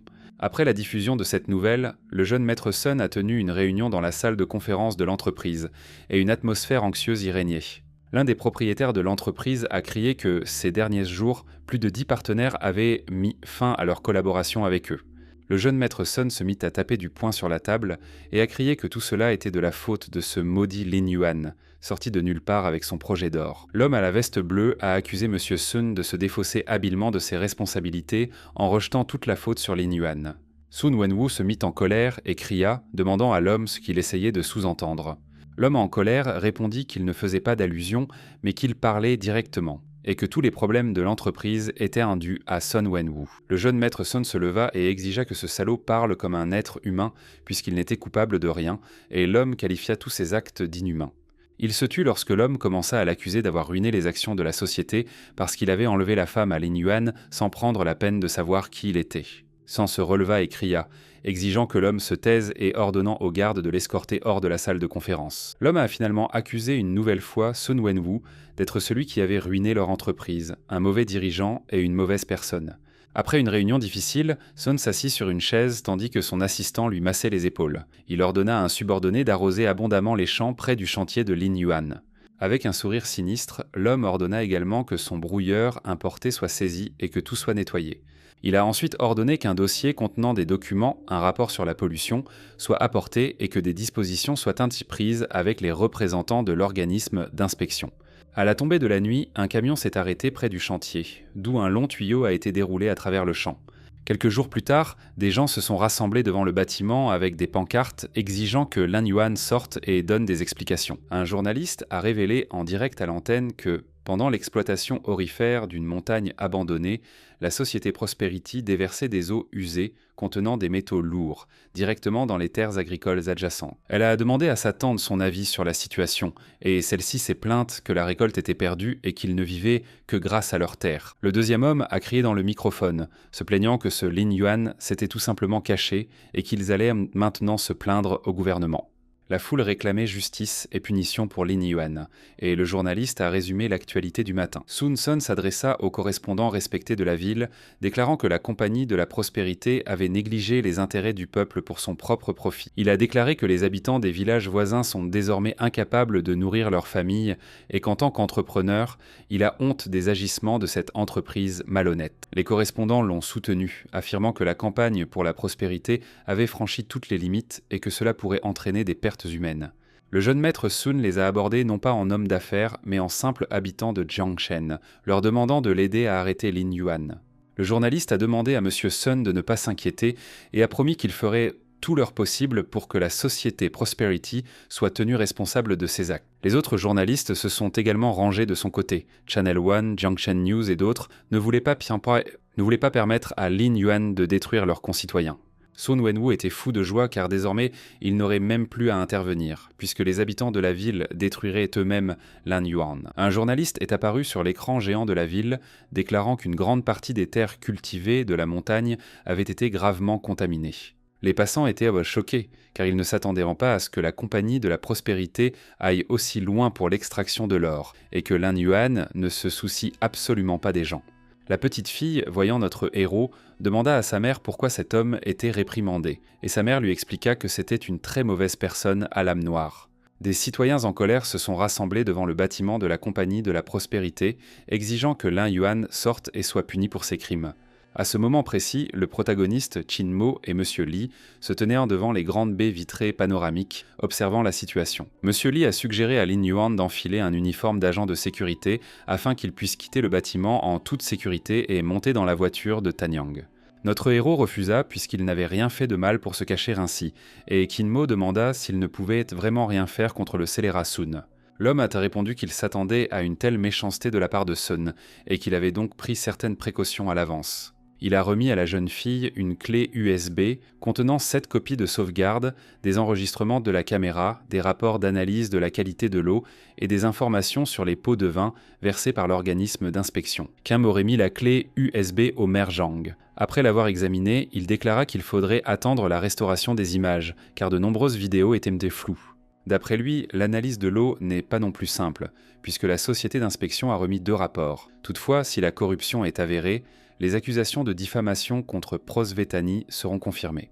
Le lendemain, le présentateur du journal télévisé a annoncé que la société Prosperity Company prévoyait de tenir une conférence de presse pour répondre à toutes les questions.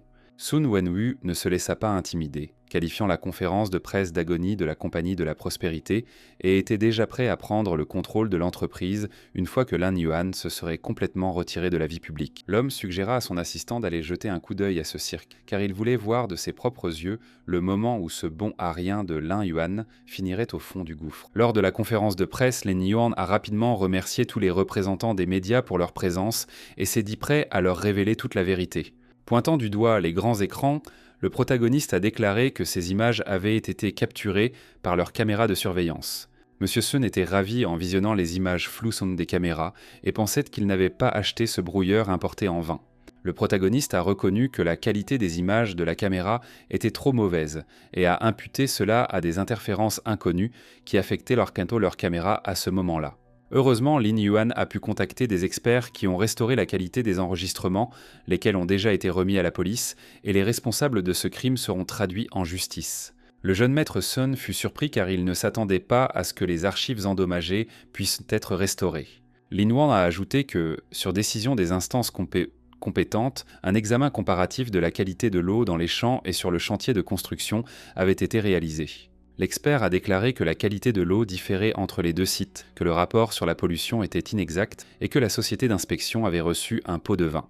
Les représentants des médias ont commencé à soupçonner que la société Prosperity avait simplement été créée de toutes pièces et n'ont pas exclu cette possibilité.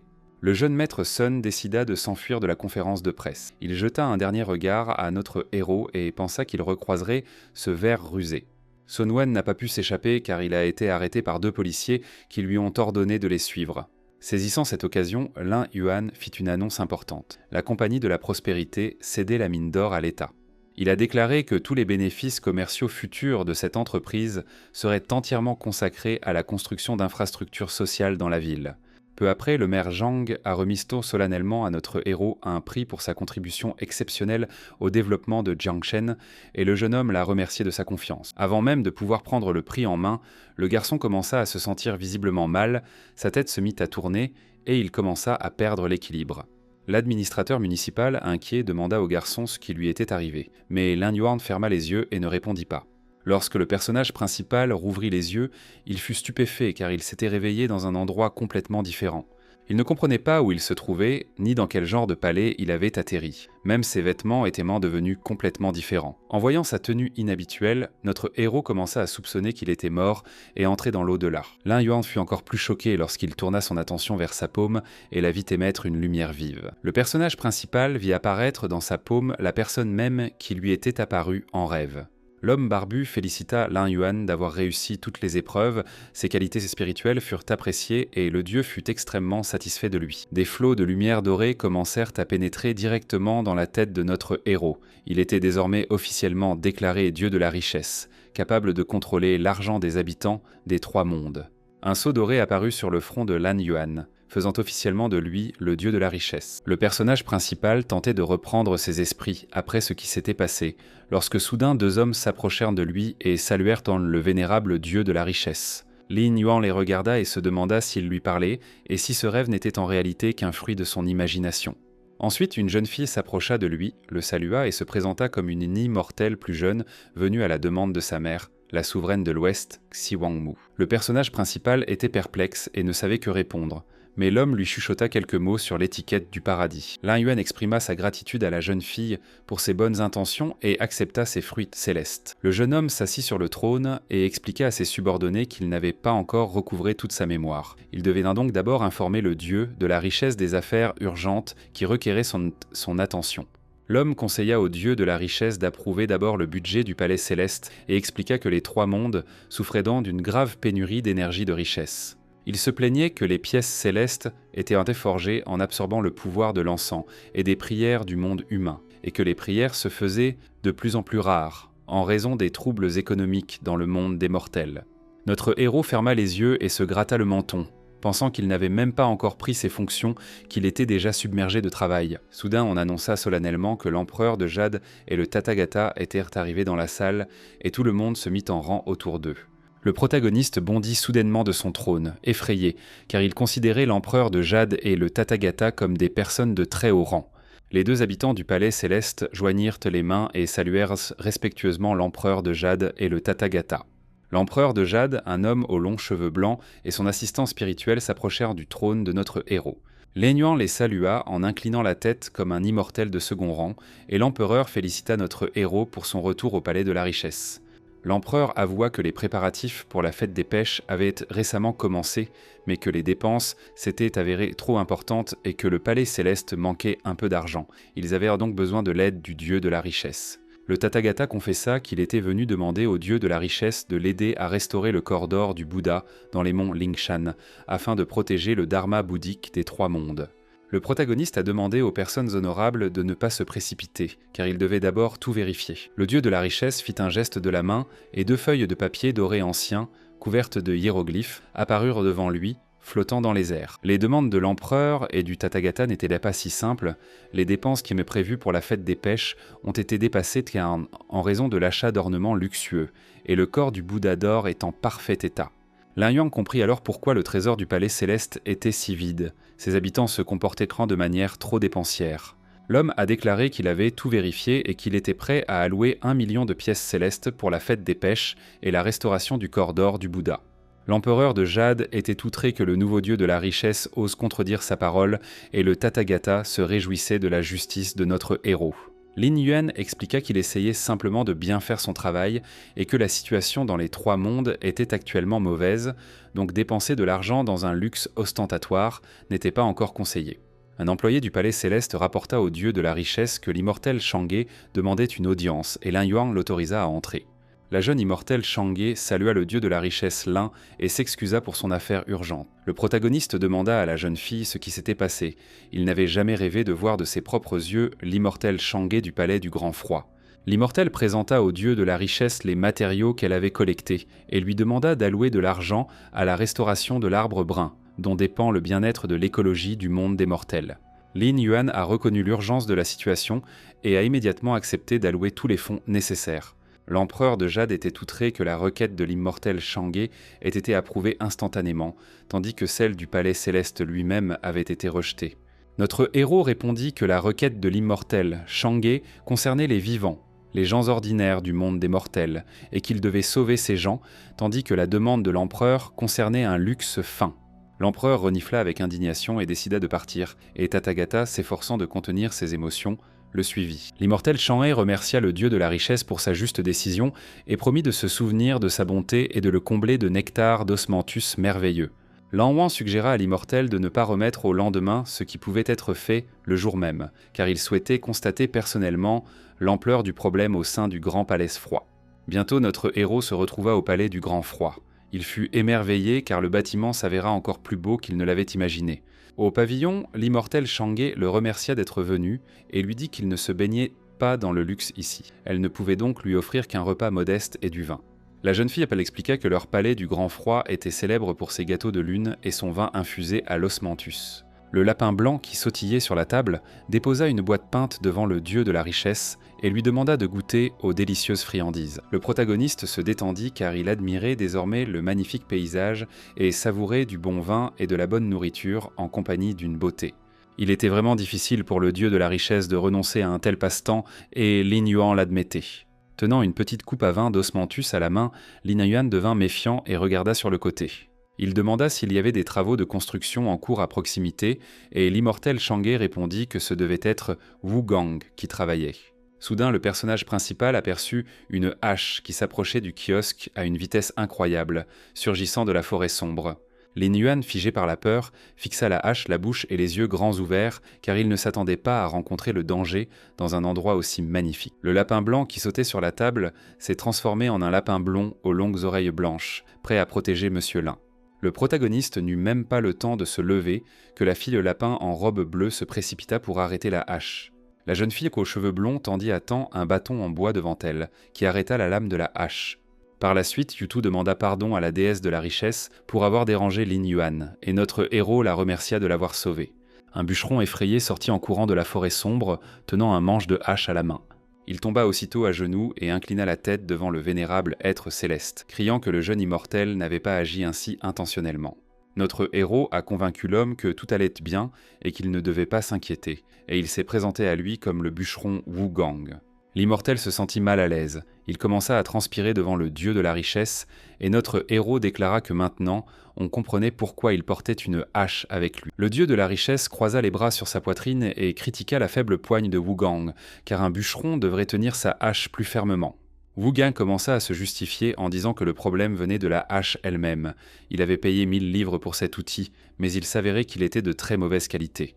Le bûcheron tenta de convaincre le dieu de la richesse qu'il n'avait pas d'autre choix, et notre héros demanda si la qualité des produits était vraiment si mauvaise. L'homme se plaignait que le grand ancien Laojin ne pouvait même pas acheter les pierres nécessaires pour allumer le fourneau spirituel, et que le royaume céleste risquait de faire face à une catastrophe. L'immortel Chang'e dit au bûcheron de ne pas trop parler, et Wu Gang obéit aussitôt et garda le silence. Lin Yuan se souvint des paroles de cette divinité dans son rêve concernant la catastrophe financière, mais il n'était pas précisé quand cette catastrophe se produirait. Le garçon demanda à Chang'e si elle pouvait lui parler du désastre financier. L'immortel soupira lourdement et lui demanda de la suivre. Elle expliqua que la cause du désastre était une perturbation dans la circulation des richesses entre les trois mondes. L'énergie de la richesse avait commencé à stagner quelque part, et maintenant les trois mondes pouvaient être submergés par une grande catastrophe. Lin Yuan demanda comment cela était possible, puisqu'il y avait tant d'êtres célestes talentueux au palais céleste, capables de résoudre n'importe quel problème. La jeune fille répondit que les êtres célestes résoudraient facilement le problème s'il s'agissait de démons ou d'esprits maléfiques, mais que seul Lan Yuan pouvait empêcher la catastrophe financière. Le protagoniste regarda l'immortel Chang'e avec stupeur, ne comprenant pas pourquoi lui seul pouvait résoudre ce problème. Bientôt, l'immortel Chang'e conduisit notre héros dans la salle du miroir qui illuminait les ténèbres. C'était une pièce spacieuse décorée de bois. La jeune fille ferma les yeux, leva 4 doigts et matérialisa un vortex de lumière magique bleue entre ses paumes. Cette masse d'énergie s'est transformée en un grand miroir bleu transparent flottant dans l'air. L'immortel Chang'e offrit au dieu de la richesse de contempler ce qui était caché aux trois mondes grâce au miroir que lui avait donné l'empereur de Jade. En se regardant dans le miroir, notre héros aperçut une grotte sans fin, dont les parois scintillaient d'une teinte émeraude. Lin Yuan aperçut dans cette grotte des gens en haillons et en armures anciennes, traînant des caisses en bois dans l'entrepôt. Il s'agissait de petites boîtes ornées de fleurs rouges et portant une inscription dans un cadre rond au centre. Le dieu de la richesse remarqua que ces gens avaient des crocs acérés et que leurs yeux vides brillaient d'un rouge intense. Les créatures craignirent d'être punies si elles ne respectaient même pas le délai imparti. Le garçon demanda qui étaient ces gens, et l'immortel Chang'e expliqua qu'il s'agissait du royaume des ombres, ou de l'au-delà. La jeune fille a expliqué qu'ils avaient récemment commencé à épargner là-bas, et que cela pourrait être la raison de cette catastrophe financière. Le protagoniste fut surpris lorsqu'une tache de lumière dorée et brillante apparut au-dessus de sa paume. Il se demanda ce que c'était. L'homme fut stupéfait lorsqu'il lut, dans un flot de lumière incandescente, un article sur la circulation des richesses dans les trois mondes, et que celle-ci chuta à 30%. L'immortel Chang'e, alarmé par cette information, déclara que le désastre de la richesse était proche et que Lan Yuan était en grand danger. Lan Yuan regarda la jeune fille avec crainte, ne comprenant pas ce qu'elle voulait dire ni pourquoi il était en danger. Le protagoniste fixait le flot de lumière incandescente au-dessus de sa paume, essayant de comprendre qu'il était désormais en danger. La jeune fille expliqua qu'il s'agissait de l'indice de circulation des richesses des trois mondes, et que la sécurité non seulement de ces mondes, mais aussi de Lan Yuan en dépendait. Selon elle, une fois que cet indice tombera à 14%, la richesse des trois mondes stagnera et cette catastrophe commencera. Chang'e déclara que Lan Yuan serait le premier à souffrir et mourrait assurément, que les êtres célestes disparaîtraient également et que le monde des mortels serait rempli de catastrophes dévastatrices. Lin Yuan, blême d'horreur, tenta de digérer les informations choquantes qu'il venait d'entendre du jeune immortel. L'immortel la laissa douter, mais assura au jeune homme que le palais céleste avait réussi à remplacer bien des dieux de la richesse avant lui. Le protagoniste s'écria, demandant s'il était possible qu'avec ce sceau du dieu de la richesse, on lui ait également remis une lettre de suicide. L'homme s'est figé lorsque la jeune femme a déclaré qu'il était le 999e dieu de la richesse et qu'il n'y avait tout simplement aucun autre candidat pour ce rôle. Lan Yuan, le dieu de la richesse, serra le poing et déclara que cela signifiait qu'il ne lui restait plus qu'un seul choix. La jeune fille expliqua que si le garçon empêchait la catastrophe, il pourrait devenir l'être le plus important de tous les mondes. Tout le monde le vénérerait et sa vie serait éternelle. Lin Yuan a répondu qu'il préférait prendre le risque et agir de manière décisive si l'inaction signifiait une mort certaine. Le garçon ne comprenait pas ce qui se passait lorsqu'il fut frappé par un éclair doré éclatant et que son corps fut entouré d'un courant électrique doré. L'immortel Chang'e expliqua que les divinités des trois mondes avaient également perçu sa détermination et avaient décidé de lui conférer tous les artefacts et les pouvoirs cachés. Lin Yuan a reçu le fouet du dieu de la richesse qui apaise les mauvais esprits, le trésor convoité qui rassemble la chance et la richesse des trois mondes et la pièce d'or qui stabilise l'indice de circulation de la richesse. Selon Chang'e, l'ascension du dieu de la richesse Lin est une bénédiction pour tous les mondes, et elle est désormais prête à exécuter tous les ordres de notre héros. L'homme répondit que la situation était critique et qu'il n'y avait pas de temps pour les discours polis. Il devait se rendre rapidement dans l'au-delà et tout découvrir. Les événements suivants se déroulèrent sur la route menant à l'au-delà, où Lin Yuan et l'immortel Chang'e furent téléportés. Lin Yuan refusa de s'y rendre vêtu du costume somptueux d'un dieu. Il enfila donc sa veste bordeaux habituelle et offrit également à l'immortel Shangye une robe de femme humaine. La jeune fille était ravie des vêtements du monde des mortels, et lui paraissait très inhabituel. Notre héros lui fit un clin d'œil et dit qu'il devrait se faire passer pour quelqu'un d'autre devant les habitants de l'au-delà. Il supposa que la porte à la gueule menaçante qui se dressait devant eux était l'entrée de l'au-delà, et qu'il devait d'abord s'emparer d'un démon mineur et l'interroger minutieusement. L'homme rôdait au coin de la rue, observant les deux voyous qui transportaient prendre la dernière liasse de billets de la journée et qui comptaient déjà prendre un verre après le travail. Les démons s'arrêtèrent et se retournèrent, confus, lorsqu'une personne leur cria de s'arrêter. Lin Yuan les accusa de transporter de l'argent, et les démons lui ordonnèrent, ainsi qu'à la dame, de déguerpir, sous peine d'être réduit en poussière. Le protagoniste était outré par l'impudence des démons et déclara qu'il allait devoir intervenir. Avec un sourire espiègle, l'homme décida de donner une leçon à ces petits démons, et, levant deux doigts, leur lança des pièces magiques. Les démons regardèrent notre héros avec effroi, et il n'eut pas le temps de réagir lorsque ces pièces les frappèrent au visage. Ils se figèrent, se transformant en blocs de glace, et Lin Yuan demanda au pitoyable démon comment ils avaient osé le défier, lui, le dieu de la richesse. L'un des démons se mit à implorer la pitié, admettant qu'il ne faisait enfin qu'obéir aux ordres du seigneur Yan Wang. L'immortel Shangye fut surprise d'apprendre l'implication de Yan Wang, et notre héros ordonna aux démons de les conduire auprès du souverain. Ils se rendirent au palais du seigneur des enfers, une immense porte noire aux yeux rouges luisants, gardée par deux démons.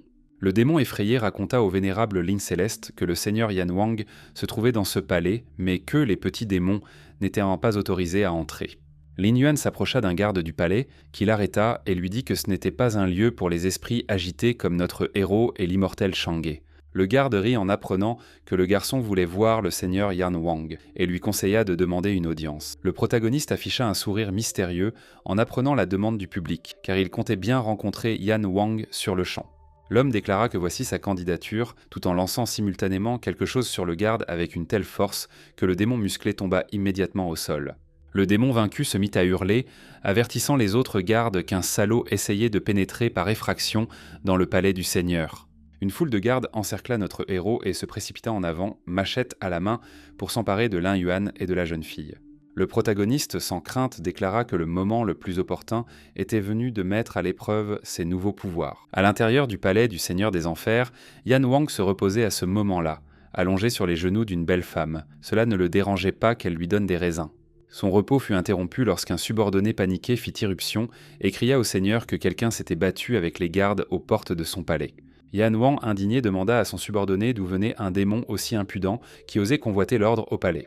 Le protagoniste se tenait déjà sur le seuil de la salle, demandant quel genre de démon il était, et le subordonné de Yan Wang le remit à son maître. Le seigneur des enfers fut surpris lorsqu'il perçut l'aura du dieu de la richesse émanant de Lin Yuan, et lui demanda si ses suppositions étaient correctes. Lin Yuan s'écria qu'il n'avait pas de temps à perdre en bavardage inutile, et demanda si Yan Wang avait ordonné à ses démons de déplacer les pièces de l'au-delà quelque part. Yan Wang a admis que les démons avaient agi sur ses ordres, mais il ne l'avait fait qu'en raison des circonstances particulières dans lesquels il se trouvait. Le seigneur des enfers s'adressa au vénérable dieu de la richesse et lui demanda de le suivre jusqu'à un certain endroit afin qu'il puisse tout voir de ses propres yeux. Le protagoniste échangea des regards avec le vénérable Shangye, car il hésitait à suivre Yan Wang où que ce soit. Yan Wang était d'autant plus effrayé que, jusque-là, son attention était focalisée sur le dieu de la richesse et qu'il n'avait pas du tout remarqué la jeune fille qui se tenait à côté de lui. Le souverain demanda si l'immortelle Shangye se tenait elle-même devant lui, et si elle se souciait également des affaires de son au-delà. La jeune fille répondit que monsieur Yan Wang lui-même devrait parfaitement comprendre tout cela, car une grande catastrophe financière se préparait et son palais ne pouvait rester les bras croisés.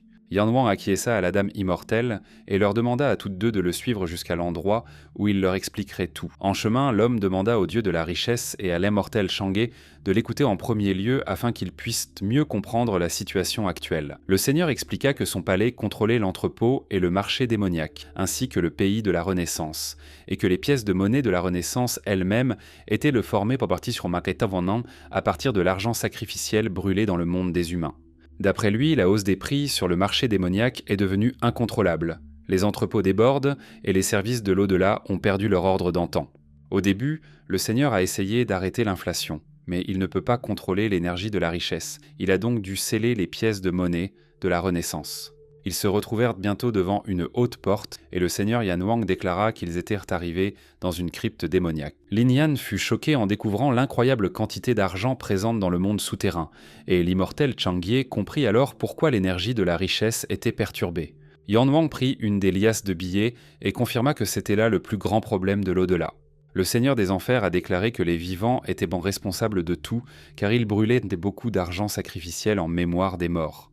Par conséquent, un flot incessant d'argent de l'au-delà affluait ici, sa quantité dépassant de loin les besoins de la circulation. Yan Wang expliqua que cela avait entraîné une flambée des prix sur le marché des démons et que le ressentiment des esprits s'était renforcé.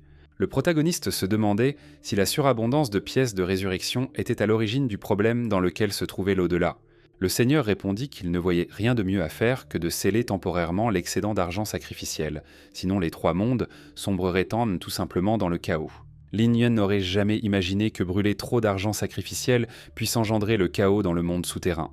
Le dieu de la richesse a dit au Seigneur qu'il souhaitait voir personnellement le marché démoniaque, et Yan Wang a accepté de l'y emmener. Ils se retrouvèrent bientôt près de l'entrée du marché démoniaque. Le souverain décida alors de fournir des gardes au dieu de la richesse et à l'immortel Changye, afin que personne ne puisse leur faire de mal. Lin Yuan posa la main sur l'épaule du seigneur et refusa l'aide des gardes, disant qu'ils pouvaient s'occuper du reste eux-mêmes. À l'entrée du marché des démons, l'immortel Changye déclara qu'un véritable royaume de mécontentement les attendait plus loin, et que Lin Yuan devait donc se montrer prudent.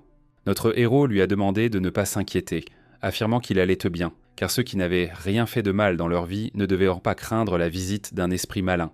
Lin Yuan s'arrêta net en voyant à quoi ressemblait le marché des démons. L'endroit était rempli d'esclaves démons traînant de lourds sacs. L'homme se gratta l'arrière de la tête et demanda si, même après la mort, on devait vraiment se livrer à un dur labeur. Un des esclaves aperçut notre héros et, à en juger par ses vêtements, supposa qu'il était mort récemment. Lin Yuan commença alors à l'interroger sur la situation. Le démon raconta qu'il avait été pauvre de son vivant et qu'après sa mort, il devait souffrir, essayant de gagner des pièces de renaissance pour une nouvelle vie. Le protagoniste laissa échapper un petit rire et détourna le regard lorsqu'il entendit quelqu'un crier, exigeant qu'on s'écarte et qu'on laisse passer les gens. C'était un démon bien habillé qui criait, exigeant que les pauvres esprits ne lui barrent pas le chemin, car il se hâtait vers le prêteur sur gage des réincarnations.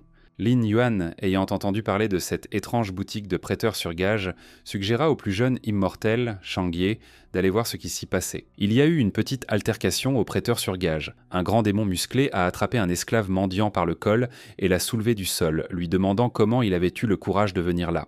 Le protagoniste a vu un employé de prêteur sur gage réincarné jeter un mendiant démoniaque directement au sol. Le démon roux cracha et partit, insultant finalement le client du prêteur sur gage en le traitant de pauvre type. Lin Yuan ne put s'empêcher de prendre la défense du pauvre démon et demanda au garde pitoyable s'il n'était pas trop arrogant.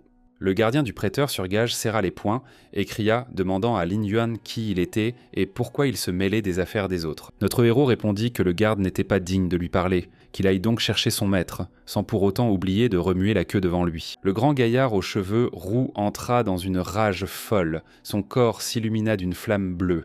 Il se mit à hurler et à menacer le sale gosse à la grande gueule qu'il s'occuperait de son âme maigre. Les menaces du démon n'effrayèrent pas notre héros. Il l'appela trop fort et jeta plusieurs pièces d'or magiques sur le garde. Le gardien du prêteur sur gage des réincarnations n'eut même pas le temps de se protéger avec ses mains avant que la pièce ne le terrasse. La puissance des pièces célestes magiques du dieu de la richesse a projeté le gardien du prêteur sur gage en arrière de plusieurs mètres, avant qu'il ne s'écrase au sol. Lan Wang demanda au mendiant démon battu pourquoi le garde lui avait fait ça, puisque ce magasin de prêteurs sur gage est censé être l'endroit où tous les démons de l'au-delà envoient leurs âmes pour se réincarner. L'homme se plaignait d'avoir dépensé toutes ses économies accumulées pendant plus de 100 ans pour s'offrir une meilleure renaissance et naître dans une bonne famille. D'après lui, le gardien a simplement pris son argent et non seulement ne l'a pas envoyé se réincarner, mais l'a aussi mis à la porte du prêteur sur gage. Le protagoniste fronça les sourcils et détourna le regard lorsqu'une personne sortit du bâtiment en criant, demandant qui avait décidé de créer un tel désordre. C'est le propriétaire du prêteur sur gage, nommé Ku Xuancha, qui a dit au client trompé de quitter les lieux, sinon il ne le laisserait jamais se réincarner. Le démon mendiant répondit qu'il n'avait pas eu l'intention de faire des histoires, mais que Monsieur Q lui-même lui avait promis la meilleure renaissance pour 1 milliard de pièces, et qu'à présent il avait augmenté le prix. Monsieur Q a déclaré qu'il s'agissait d'une calomnie contre le démon honnête, et qu'il lui avait rendu un grand service en acceptant 1 milliard à titre d'acompte, puisque les prix avaient augmenté conformément aux lois du marché. Le propriétaire du prêteur sur gage demanda à Lin Yuan et à l'immortel Changye ce qu'ils regardaient fixement et leur dit de déguerpir s'ils ne voulaient pas acheter la réincarnation. Le démon mendiant attrapa les jambes de Monsieur Q et commença à le supplier de comprendre sa situation, mais le propriétaire du prêteur sur gage resta inflexible. Le démon n'arrêtait pas de supplier Monsieur Q, criant qu'il avait économisé ses pièces pendant 100 ans et qu'il avait travaillé dur sans se ménager. Le garde-roue prit la défense du propriétaire du prêteur sur gage et donna un coup de pied si violent au démon mendiant qu'il fut projeté en arrière. Le protagoniste est intervenu et a crié aux employés sans scrupule du prêteur sur gage d'arrêter. Le garde admit que Lin Yuan l'avait déjà agacé et lui demanda pourquoi diable il l'empêchait de faire son travail.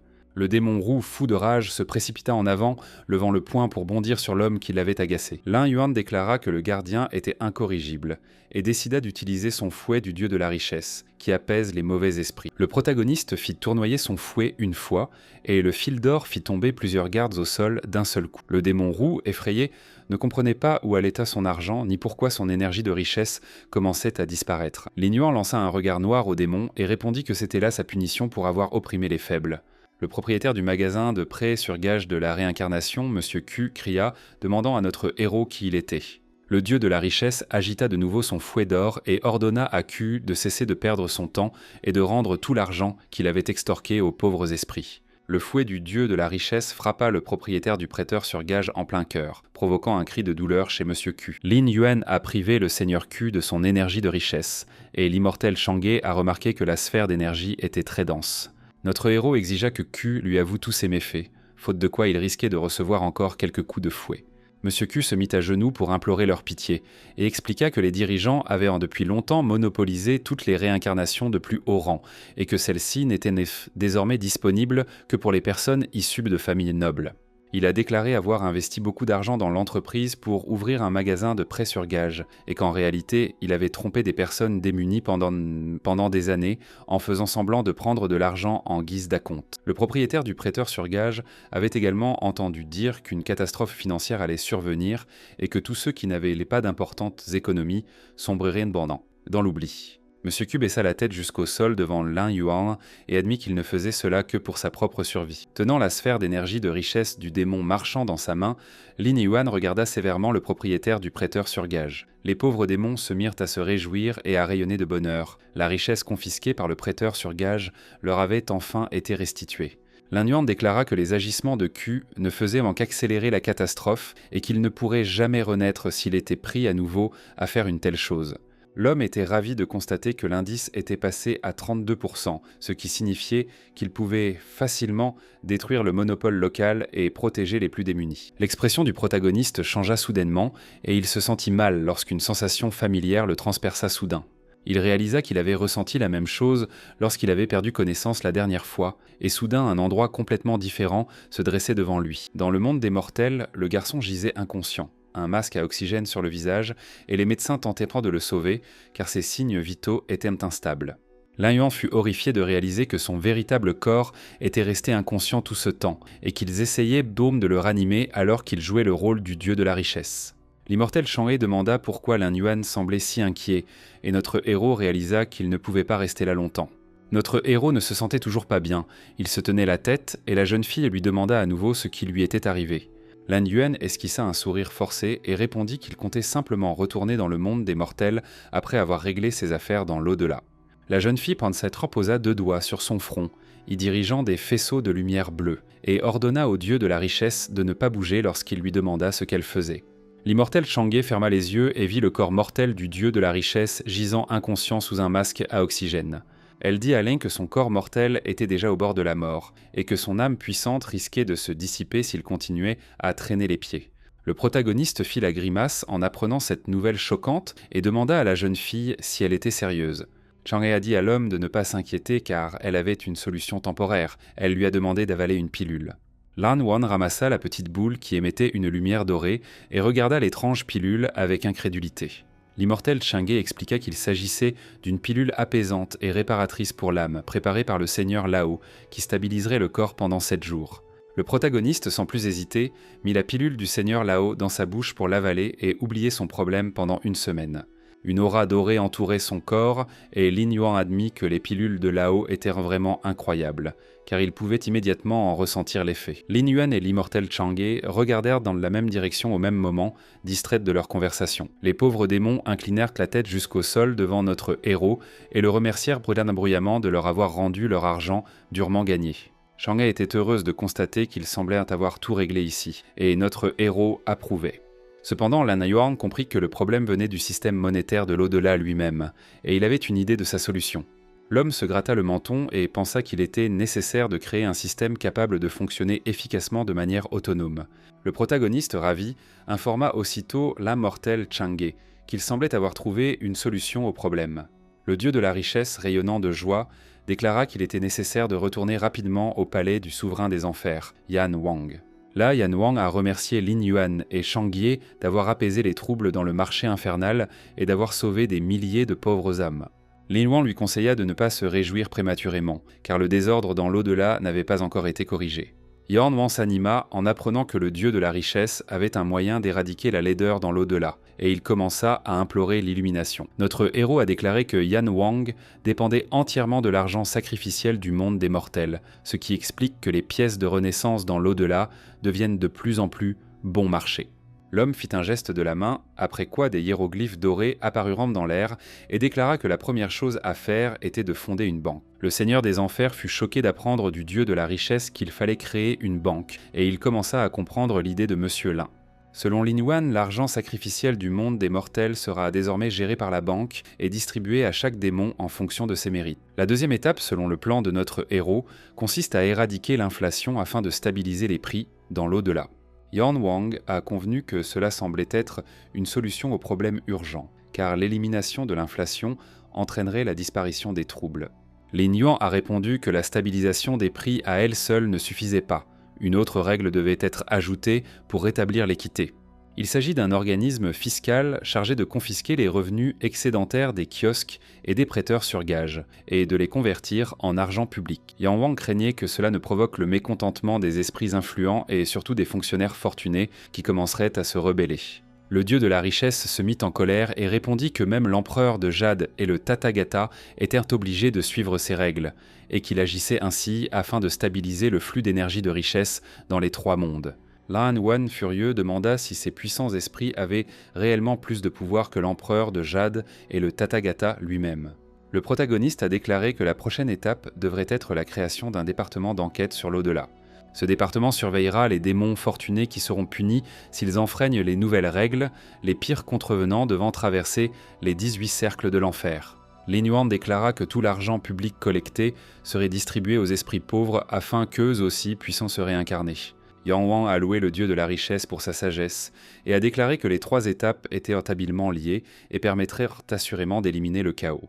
Notre héros a répondu que ce n'était pas le moment de vaines flatteries. Nous devions commencer à mettre en œuvre les nouvelles règles immédiatement afin que tout soit prêt dans les 7 jours. Le souverain sourit et demanda au dieu de ne pas s'inquiéter. Il était prêt à exécuter immédiatement ses instructions et à se rendre auprès de l'empereur de Jade.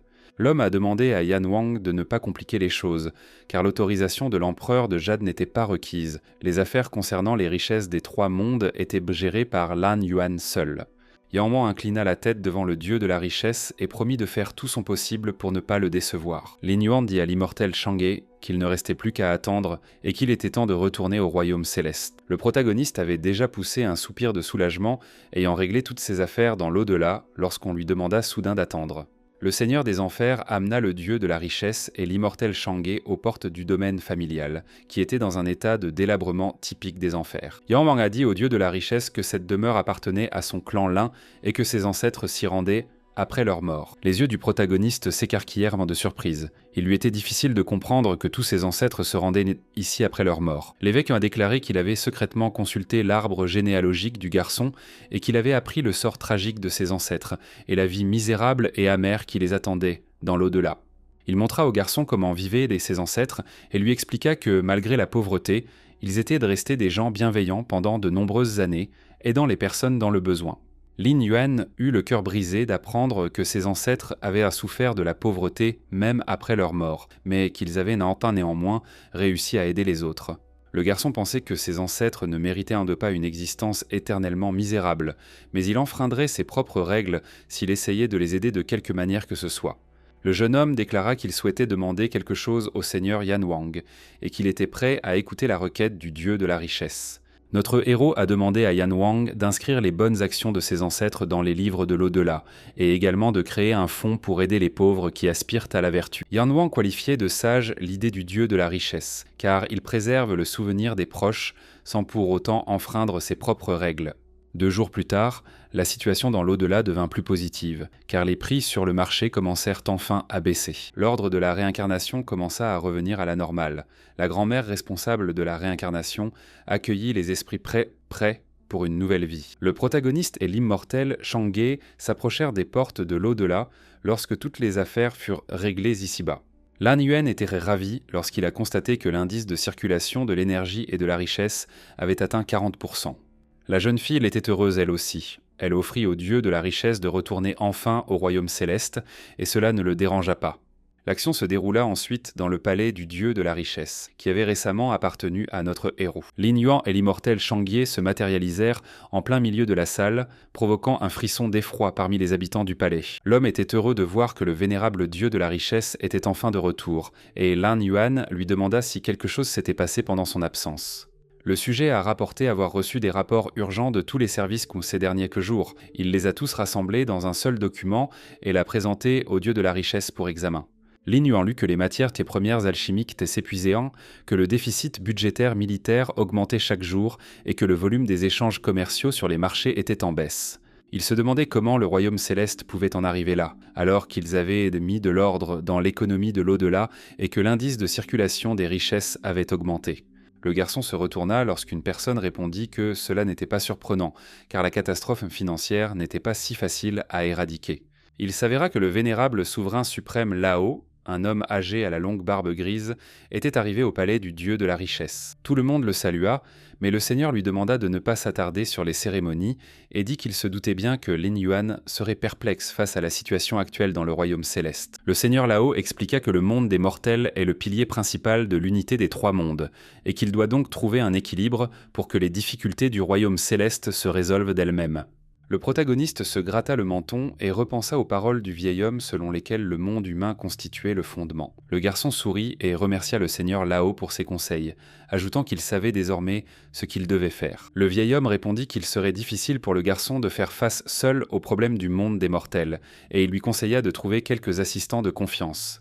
Notre héros réfléchit aux paroles du souverain et posa d'abord son regard sur l'immortel Chang'e. Lin Yuan a déclaré qu'ils atteindraient certainement le succès 2 fois plus vite si Chang'e acceptait de l'aider, puisqu'elle avait géré avec succès le palais lunaire pendant de nombreuses années. La jeune immortelle Chang'e sourit et dit au dieu de la richesse que c'était un honneur pour elle de l'aider.